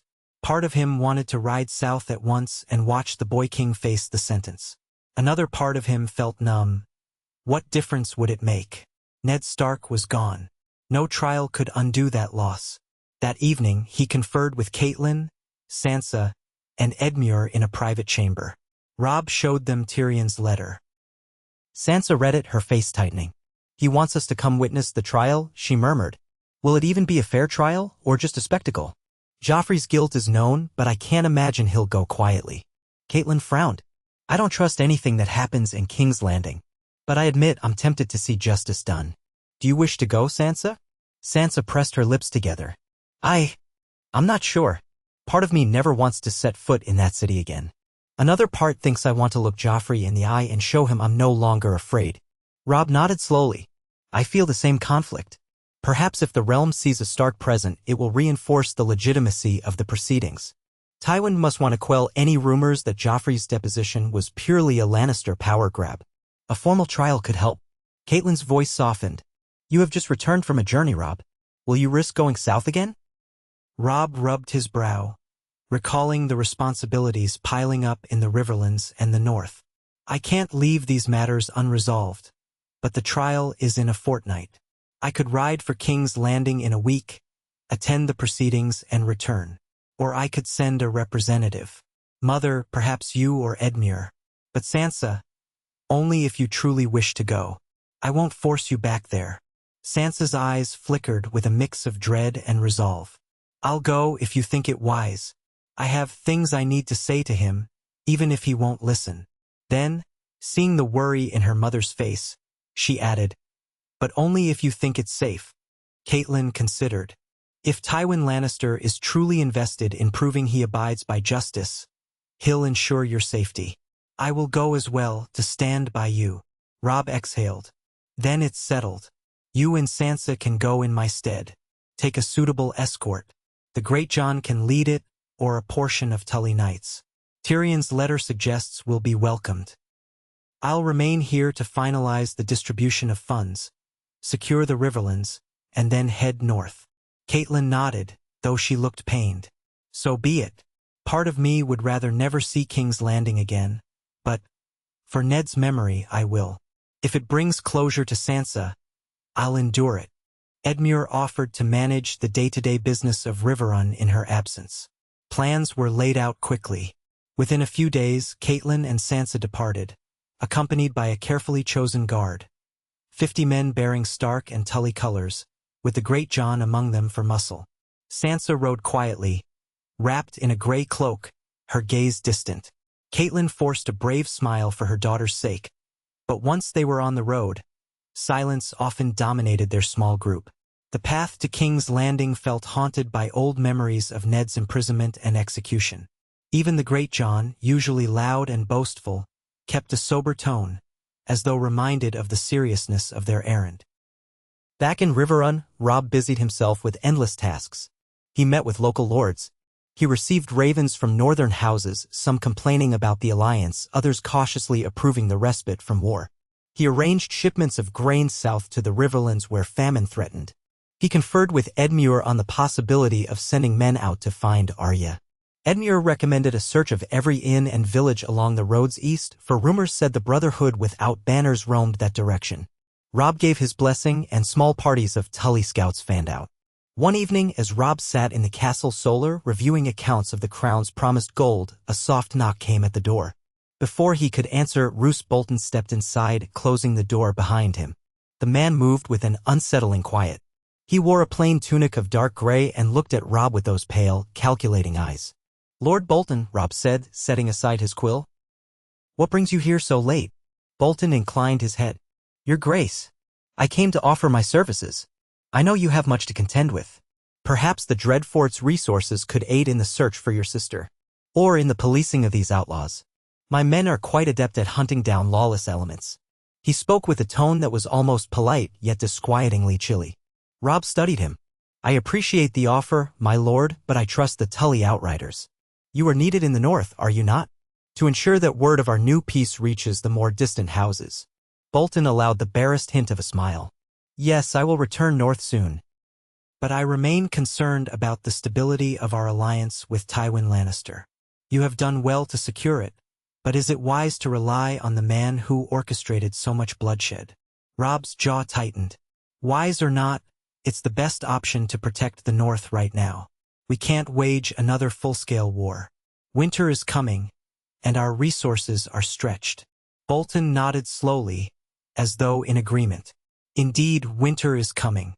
I only caution that Tywin's regard can shift like the wind. Keep your eyes open. If you ever need a less-than-savory approach to ensure loyalty, you have men who can do that for you." He gave a shallow bow, voice lingering on each word. "Good night, Your Grace." He withdrew, leaving Robb uneasy. He reminded himself that Bolton was a valuable ally if well managed, but you had to watch a man like that carefully. Still, for the moment, the realm was no longer in open conflict. Better to have Roose Bolton as a nominal friend than an outright enemy. Days passed. Robb oversaw the loading of wagons bound for the north. Although King's Landing would eventually restore the roads, it was wise to start stockpiling supplies in case the snows came early. He wrote to the Manderleys in White Harbor, requesting ships to carry goods up and down the coast. Every step was an effort to repair the devastation wrought by war. And yet his thoughts returned again and again to the upcoming trial. What was happening in King's Landing? Did Joffrey rage in his cell? Had Cersei found a way to sabotage the proceedings? A night into Catelyn and Sansa's journey, a raven arrived from the capital addressed to Robb. The letter bore Tyrion's distinctive handwriting. "Your mother and sister have arrived safely. Lord Tywin extends his greetings and assures them of his hospitality. The trial is set to begin on the morrow. I imagine you are quite busy in the Riverlands. Do rest assured I will see that Lady Stark and your sister are treated with due courtesy. I hope that this proceeding, however dark, will bring some sense of closure for all involved." Robb read the letter twice, trying to divine the subtext. He sensed Tyrion was genuinely inclined to keep Sansa safe. He had once been kind to her in his own way. Still, he could not fully trust any Lannister. That night, he found it difficult to sleep, haunted by images of Joffrey's sneer. Meanwhile, in King's Landing, the trial commenced in the throne room. Sansa entered those familiar corridors with her heart pounding. She wore a simple gown of dark gray, reminiscent of Winterfell's colors, and a cloak trimmed with modest fur. Catelyn walked beside her, jaw set. The Great John and the Tully Knights formed a protective ring. Yet once they reached the massive doors of the throne room, they had to leave most of their guard outside. Only a few could enter. The gold cloaks parted and the visitors stepped into a space filled with murmurs and a crackling tension. Hundreds of lords, courtiers, and functionaries packed the hall. At the far end rose the Iron Throne, with King Tommen seated upon it, looking terribly small and frightened in the swirl of political spectacle. At his side stood Tywin Lannister, tall and stern, clad in an austere black doublet that only highlighted his pale hair and unreadable green eyes. The dais below them held a line of judges, men from the King's Council, including Mace Tyrell and Prince Oberyn Martell, who had arrived from Dorne to witness the trial and perhaps to gather leverage for Dornish grievances. Tyrion Lannister stood off to one side, hands clasped, face alert and expression carefully schooled. Joffrey was led in, shackled hand and foot, wearing the plain garb of a prisoner. His blonde hair was disheveled and his face was twisted in fury. He glowered at the assembled throng as though each of them had personally stabbed him in the back. When he caught sight of Sansa, his eyes bulged with fresh hate. He spat, "Traitor's whore," but his voice cracked and the guards cuffed him to silence. Sansa's heart lurched with fear at that familiar venom, but she clutched her mother's arm and held her ground, refusing to flinch. Catelyn stared at Joffrey with a cold intensity. This was the boy who had taken Ned Stark's head. Memories threatened to overwhelm her, the day on the steps of the Great September, the day the heads were mounted on spikes. But she breathed in, found her composure, and stood tall. Tywin Lannister rapped his knuckles on the arm of the throne's dais. "Let this trial commence," he said, voice echoing. "Joffrey Baratheon stands accused of high treason against the realm, murder, and sundry other crimes. The court shall hear the evidence. If found guilty, sentence shall be pronounced by the authority of the king." Tommen, wide-eyed, nodded mechanically as if uncertain of his own role. The hall murmured. The accusations were read aloud by a herald. Beginning with the crime of executing Ned Stark, continuing through countless brutal acts including the torment of Sansa Stark, the murder of various small folk, and the brutality inflicted on Roose the courtesan, rumors had spread of that as well. Witnesses took the stand. Ser Meryn Trant, forced to testify under threat of losing his own head, gave halting accounts of Joffrey's orders. A pair of servants, trembling in fear, described Joffrey's sadistic impulses. Joffrey interrupted repeatedly, hurling insults and accusing the witnesses of lying. The gold cloaks had to restrain him more than once. Tywin's face remained stony throughout as though this was merely a chore. Mace Tyrell's florid cheeks puffed in distaste at the boy's ravings.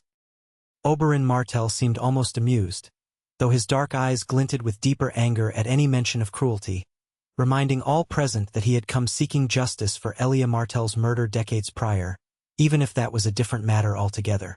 At last, Sansa was called upon to speak. She felt her legs tremble as she walked to the front of the hall. The watchers parted, whispers swirling. The northern girl who had been Joffrey's betrothed, the daughter of the executed hand. She lifted her gaze, determined not to show fear. Tywin gestured for her to proceed. The hall fell silent. She spoke of Ned Stark's final days, how he had been locked in a dungeon, how Joffrey had promised mercy but then demanded his head. She spoke of the abuse she endured, slaps, threats, the humiliations at court. She recalled the day Joffrey forced her to look upon her father's head mounted on the walls. Her voice grew thin, but she pressed on. Joffrey snarled denials, claiming it was all rightful punishment for treason. The Grey John, standing in the rear, looked ready to lunge and strangle the boy, but Catelyn placed a hand on his arm, shaking her head. When Sansa finished, her eyes glistened with unshed tears, but her voice held firm. "He showed no mercy. He never once spoke truth or justice. And if you allow him the chance, he will do it all again." She stepped back.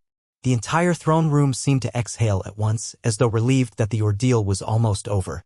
Tywin nodded solemnly, taking in the scene. Then the final piece of testimony was read, a statement from others who had survived Joffrey's cruelty in the Red Keep. There could be no doubt. The evidence was overwhelming.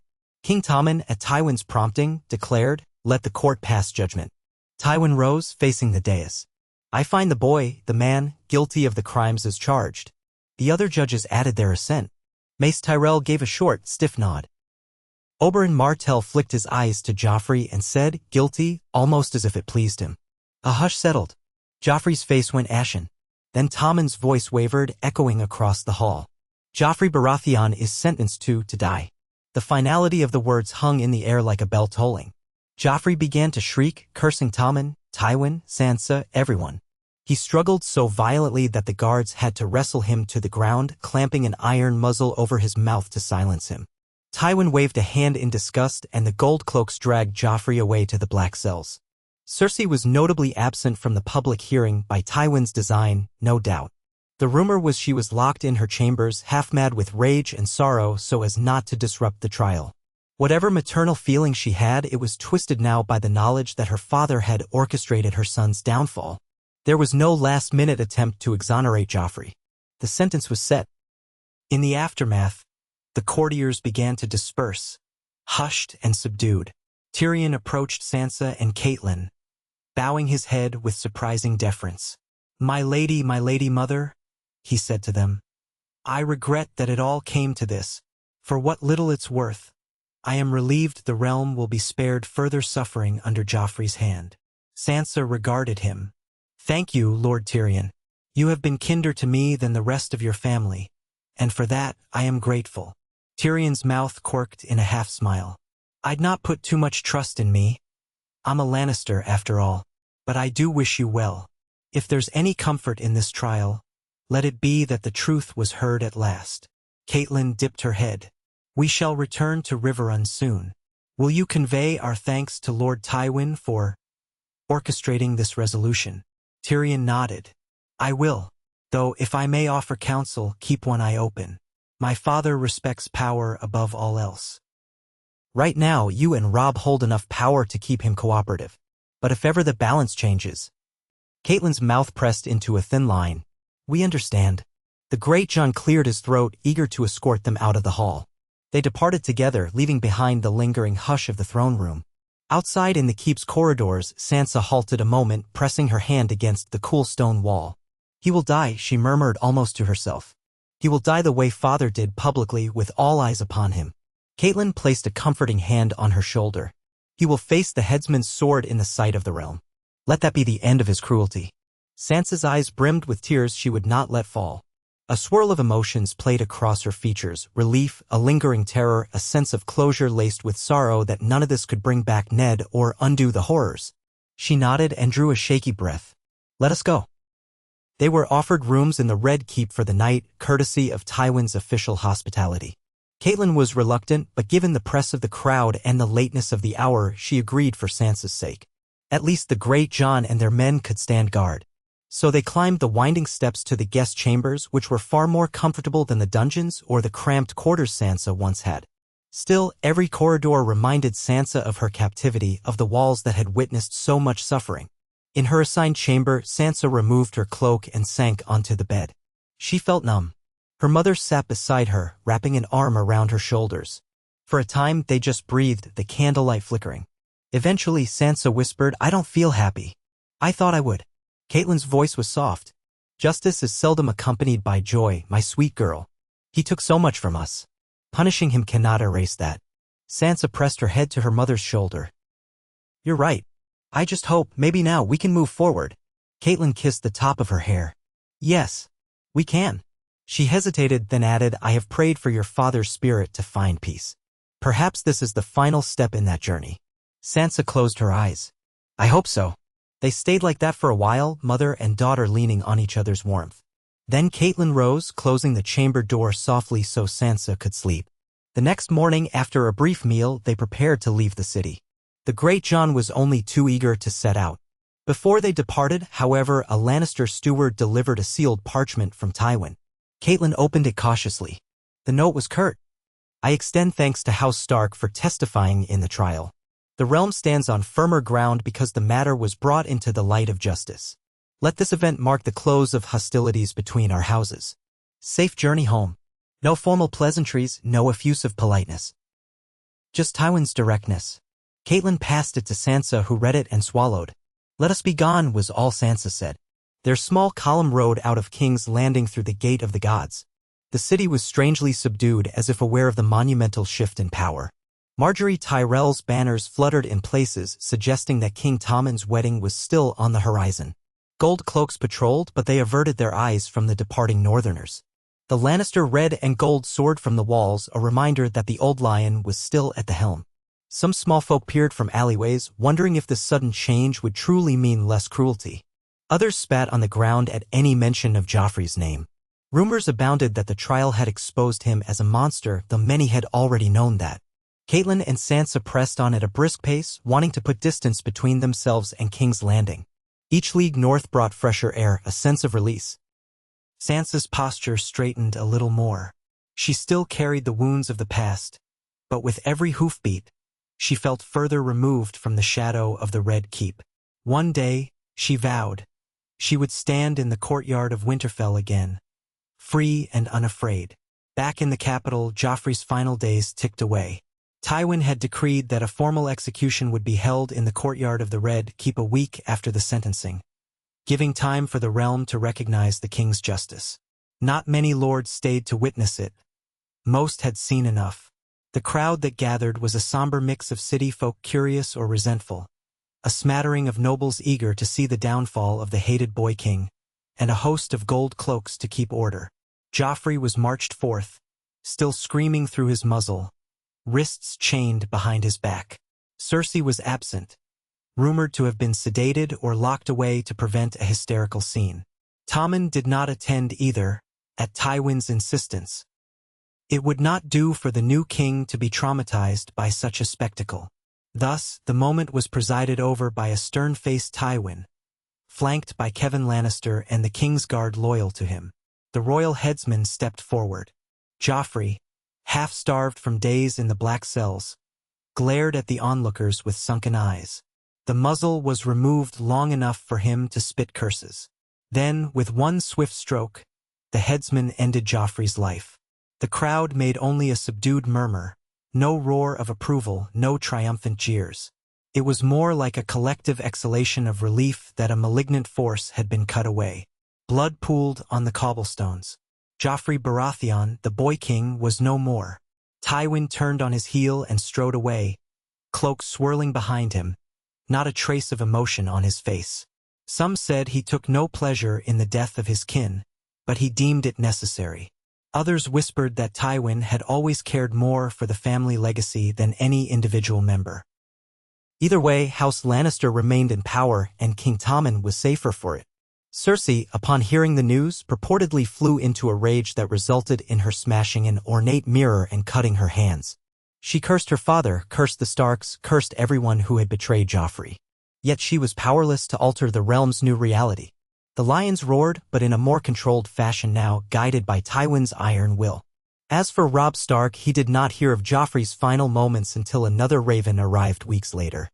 By then, Sansa and Catelyn were nearly back at Riverrun, traveling slowly and stopping at villages to distribute aid as they went. The letter confirmed what Robb had long expected. Joffrey had been beheaded. The deed was done. Robb found himself gazing at the parchment, recalling the image of his father's execution, the hush before the sword fell. For a moment, he felt no triumph, only a dull ache. He folded the parchment. "May the gods judge him," he said aloud to the empty room. Then he tucked it away, turned to the next stack of papers.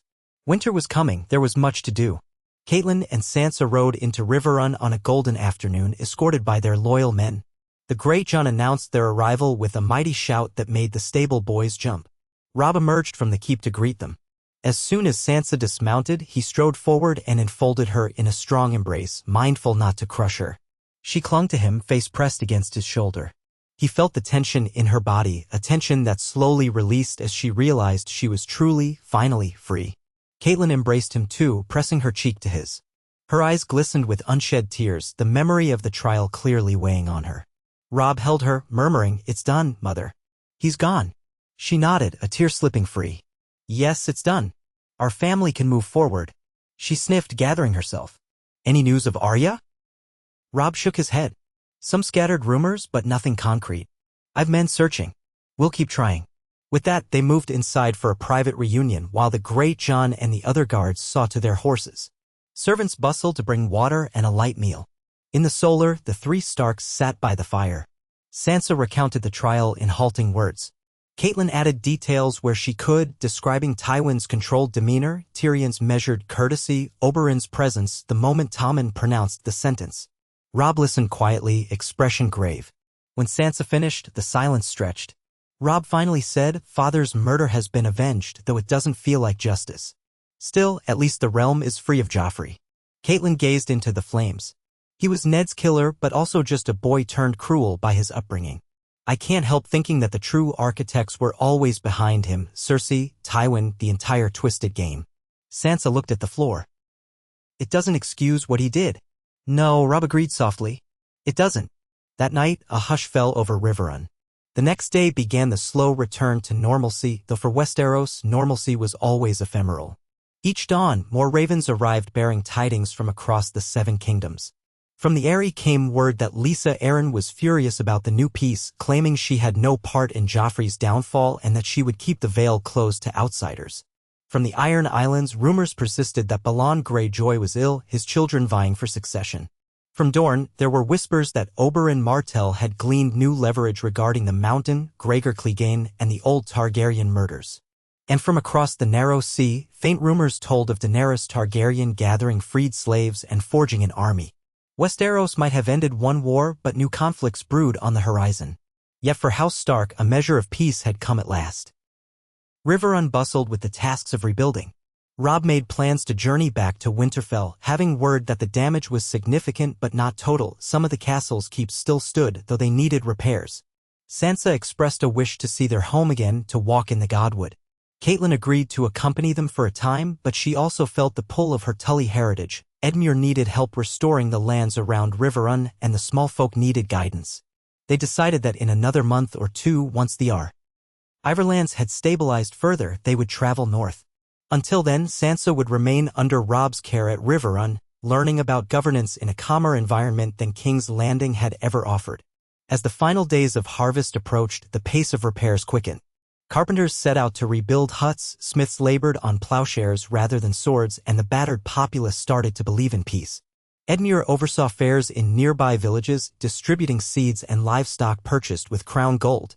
The Great John, a fish out of water in such quiet times, drank heavily and occasionally bellowed for a good brawl, but even he admitted it was nice not to have to kill anyone for a while. Roose Bolton had departed for the Drefort, presumably to keep order among his own men, who were rumored to be none too gentle with rebellious peasants.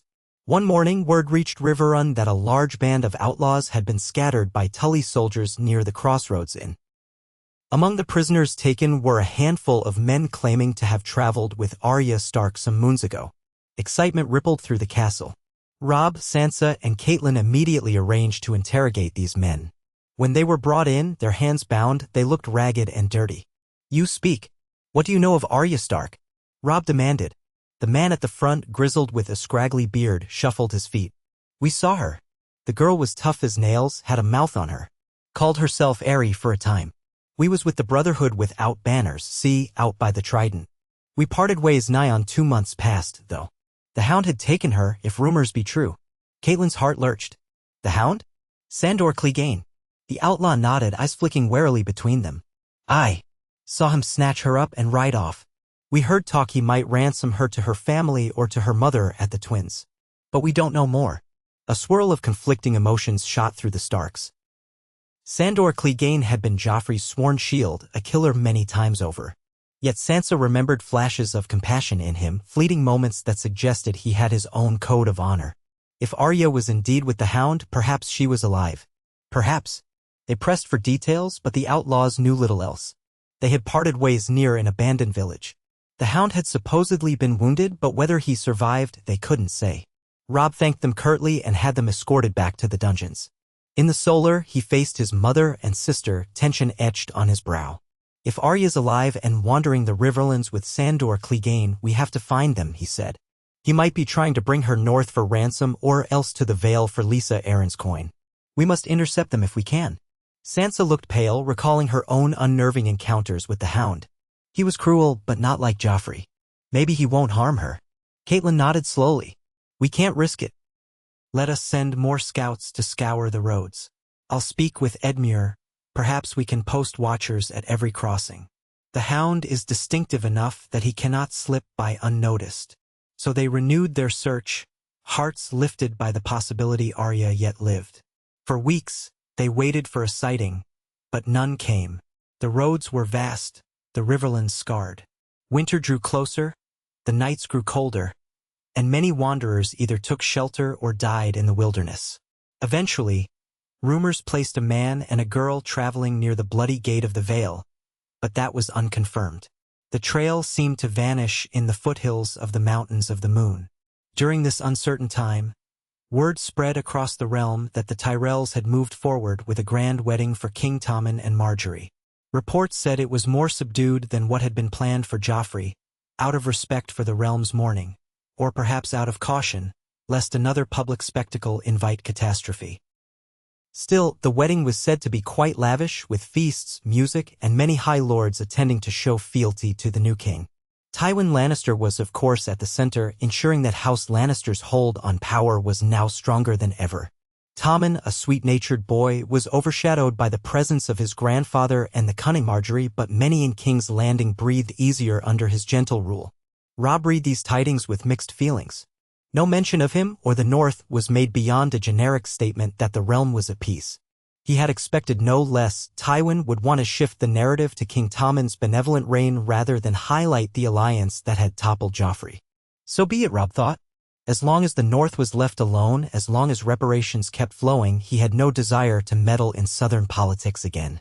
By the time the first snows dusted the ground around Riverrun, a rare event so far south, but a harbinger of a cold season, it was clear the Riverlands were as stable as they could be for now. Robb resolved that it was time to travel home. He shared his decision with Catelyn, Sansa, and Edmure at the breakfast table.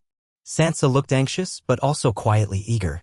She wanted to see Winterfell again, to remember the warmth of its halls despite the cold outside. Catelyn frowned, torn by her Tully loyalties. In the end, she decided she would remain a few weeks longer to assist Edmure than follow on. Sansa would go with Robb. She longed for home more than anything.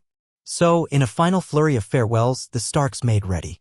Robb assembled a column of Northmen who had recovered from the war's wounds, along with wagons of supplies. The Great John insisted on accompanying them, exclaiming that he had enough of southern softness. A few Tully knights volunteered as well, wanting to see the legendary seat of House Stark, but most would remain to protect Riverrun. Catelyn embraced Sansa tightly, pressing a kiss to her daughter's brow. She held Robb's gaze, her eyes filled with a mother's pride and worry. "I'll join you soon, my son. Take good care of our Sansa." Robb nodded, pulling her close. "I will, mother. Travel safely when you come." They set out on a crisp morning, banners fluttering in a mild wind. The King's Road north was less hazardous than before. Bandits had grown scarce, many turned or fled, and any pockets of outlaws were swiftly hunted by local forces. Still, Robb kept scouts out, unwilling to risk an ambush. Sansa rode near the front, Grey Wind loping close by. She had grown more comfortable in the saddle, though from time to time Robb noticed a faraway look in her eyes, as if searching for someone. He suspected she wondered if they might spot Arya along the way. He wished it could be so, but after so many false leads, he did not hold his breath. Each day brought them closer to the Neck, that boggy region that separated the north from the southern lands. At Moat Cailin, the ancient fortress that guarded the causeway, they found a small garrison of Stark-loyal men. These men greeted Robb with cheers, for they had heard the rumors of peace but not the full tale. They fed the travelers roasted ducks and turnips, apologizing for the meager accommodations. The next morning, Robb and Sansa stood atop a broken tower, gazing out over the swamps glimmering in the pale dawn light. "Beyond these bogs lies the heart of the north," Robb said. "We're almost home." Sansa pulled her cloak closer, her cheeks pink with the chill. "I've dreamed of Winterfell. Of the smell of the godwood, the warmth of the great hall. Did they burn it beyond repair?" Robb's face hardened. "I won't lie, it took heavy damage. But the walls still stand in places and many interior spaces are intact. The keep can be rebuilt. I promise you, Sansa, we'll make it strong again." She nodded, eyes shining with quiet determination. "Yes. And when Mother comes, perhaps we can all share a meal in the Great Hall. Even if the roof leaks." He allowed a soft chuckle. "Even if it leaks." They rode on. As the days lengthened, the air grew colder, the sky more often overcast. Patches of thin snow covered the ground in some areas, though not yet enough to impede travel. The sight of pine forests and frosted streams sent a thrill through the Northmen's hearts. Some of the men sang old ballads about the kings of winter, about the prowess of the direwolves, and about the home they had yearned for in the midst of war. Sansa listened, letting the old tunes weave comfort around her. At last, they ascended a gentle rise and caught sight of Winterfell in the distance. The castle's gray stone walls stood austere against the dull sky. Parts of the outer curtain were blackened from the fires set by traitors or invaders in the war's confusion. One of the towers had collapsed in a jagged tumble of rubble. Yet despite the scars, the fortress rose proud, a testament to House Stark's ancient lineage. Smoke trailed from a few rebuilt chimneys, suggesting that a small but dedicated group of stewards and soldiers still kept the place alive. Sansa's breath caught at the sight. Tears rimmed her eyes, though she smiled. It's still there. It's Robb. He placed a hand on her bridle arm. Yes, we'll see it whole again. Come, sister. Let's go home. They rode down into the valley. As they approached the gate, a few guards on the ramparts recognized them and shouted a cry of welcome. The portcullis rose, letting them pass into the courtyard. The place was quieter than in the old days, with fewer people bustling about, but the sense of familiarity was overwhelming. The old well, the training yard, the stables. So many memories. Sansa dismounted, her knees trembling, and turned in a slow circle, drinking in every detail. Snowflakes drifted lazily from a leaden sky, dusting her cloak and hair. Gray Wind sniffed around, his posture tense as if remembering scents from long ago. A cluster of servants came forth, some with tears of joy on their cheeks. "My lord, my lady, you've returned."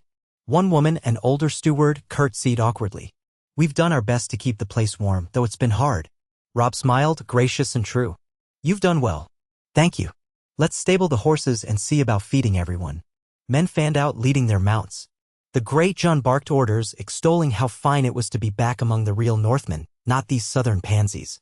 Sansa just walked, step by step, until she stood before the great keep. The doors were newly reinforced, though a scorched patch on the stone told of some old attempt to burn it down. She pushed them open and entered. Inside, the halls were chilly, but a few torches provided flickering light. She ran her fingers along the familiar walls, remembering how as children she and Arya had played chasing games here. Her footsteps echoed eerily. She found the great hall. A portion of the roof near the far corner had caved in, letting a draft whistle through the space. Yet the dais and hearth remained. Robb joined her, removing his gloves and blowing warmth into his hands. "We'll need to fix that roof first, I think," he said softly, half laughing. "Though perhaps not in time for a grand feast. Winter is nearly upon us." Sansa nodded. "I don't care. It's ours. We can fix it, bit by bit." A hush fell as she stepped closer to the dais. She recalled how father had once presided over banquets there, how his voice had rung out when he greeted guests. She closed her eyes. "I wish they were here," she said. Meaning Ned, meaning Arya, Rickon, even Bran, whose fate they still only half understood. There were rumors he had vanished north of the wall. So many fragments of the family had scattered like seeds on the wind. Robb put an arm around her shoulders, drawing her close. "We'll do them all proud. This castle will flourish again." They lingered there a while, letting the memories wash over them. Then the pressing details of practical life took over. They had to set men to clearing rubble, repairing roofs, restocking cellars. A portion of the fortress had to be cordoned off for safety. The blacksmith's forge needed supplies. Plans had to be made for winter rations and distribution. Robb took to these tasks with a will, conferring with the castellan he had left in charge, a grizzled man named Barley. The man gave detailed reports on what had been done so far, where materials fell short, and how many peasants had returned to nearby lands. Robb listened carefully, making notes. Sansa, meanwhile, found a measure of purpose in overseeing the domestic side. She assisted in organizing the storerooms, making sure the kitchens had enough salt to preserve meats, encouraging the seamstresses to fashion warm garments for the orphans whose parents had died in the war.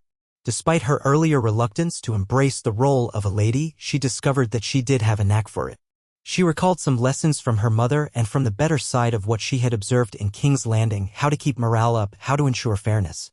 The servants responded to her gentle guidance, seeing in her a reflection of Lady Catelyn's composure. When the first real snowfall arrived, blanketing Winterfell's courtyards in white, Sansa stood by an upper window, breath steaming on the glass, and watched it swirl.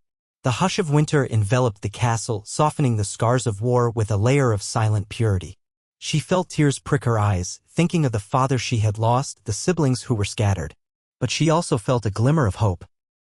This was home and she was free here. Joffrey's shadow no longer loomed over her. The old nightmares might still come, but they would fade in time. She turned to find Robb standing in the corridor behind her, a thick cloak around his shoulders. He offered a small smile. It's beautiful, isn't it? Somehow I miss the snow. She nodded. It is. Even the war's marks look softer now. He came to stand beside her at the window looking over the courtyard. A few men were shoveling snow away from the gates. Gray wind prowled, leaving paw prints in the fresh whiteness. We'll endure, Robb said quietly. We're Starks. Winter may come, but we'll endure. Sansa slipped her arm through his. Yes, she said, voice firmer than it had been in a long time. We will. Outside, the snow fell thick and steady, covering Winterfell's towers, ramparts, and broken stones. Inside the great walls, the last embers of war's devastation cooled, replaced by the promise of a new chapter. Though the realm beyond might roil with other intrigues, Tywin Lannister consolidating power, Daenerys Targaryen rising in the east, the Ironborn stirring, the veil closed, and Arya still lost somewhere here for these hours. House Stark reclaimed a small measure of peace. The candlelit windows glowed in the gray afternoon, a testament that despite all they had endured, the seed of the north still stood and the direwolf still howled beneath the snow-laden sky. And far away, across the narrow sea of time and fate, the old gods and the new may have watched in quiet reflection, for such is the nature of the Song of Ice and Fire, no true endings, only new beginnings, each shaped by the choices and sacrifices made along the way. Here, in this moment at least, a measure of justice had been won, an alliance forged from betrayal had brought down a cruel king, and the Stark children, battered by war and separation, had begun the slow, uncertain journey of rebuilding their home and their legacy.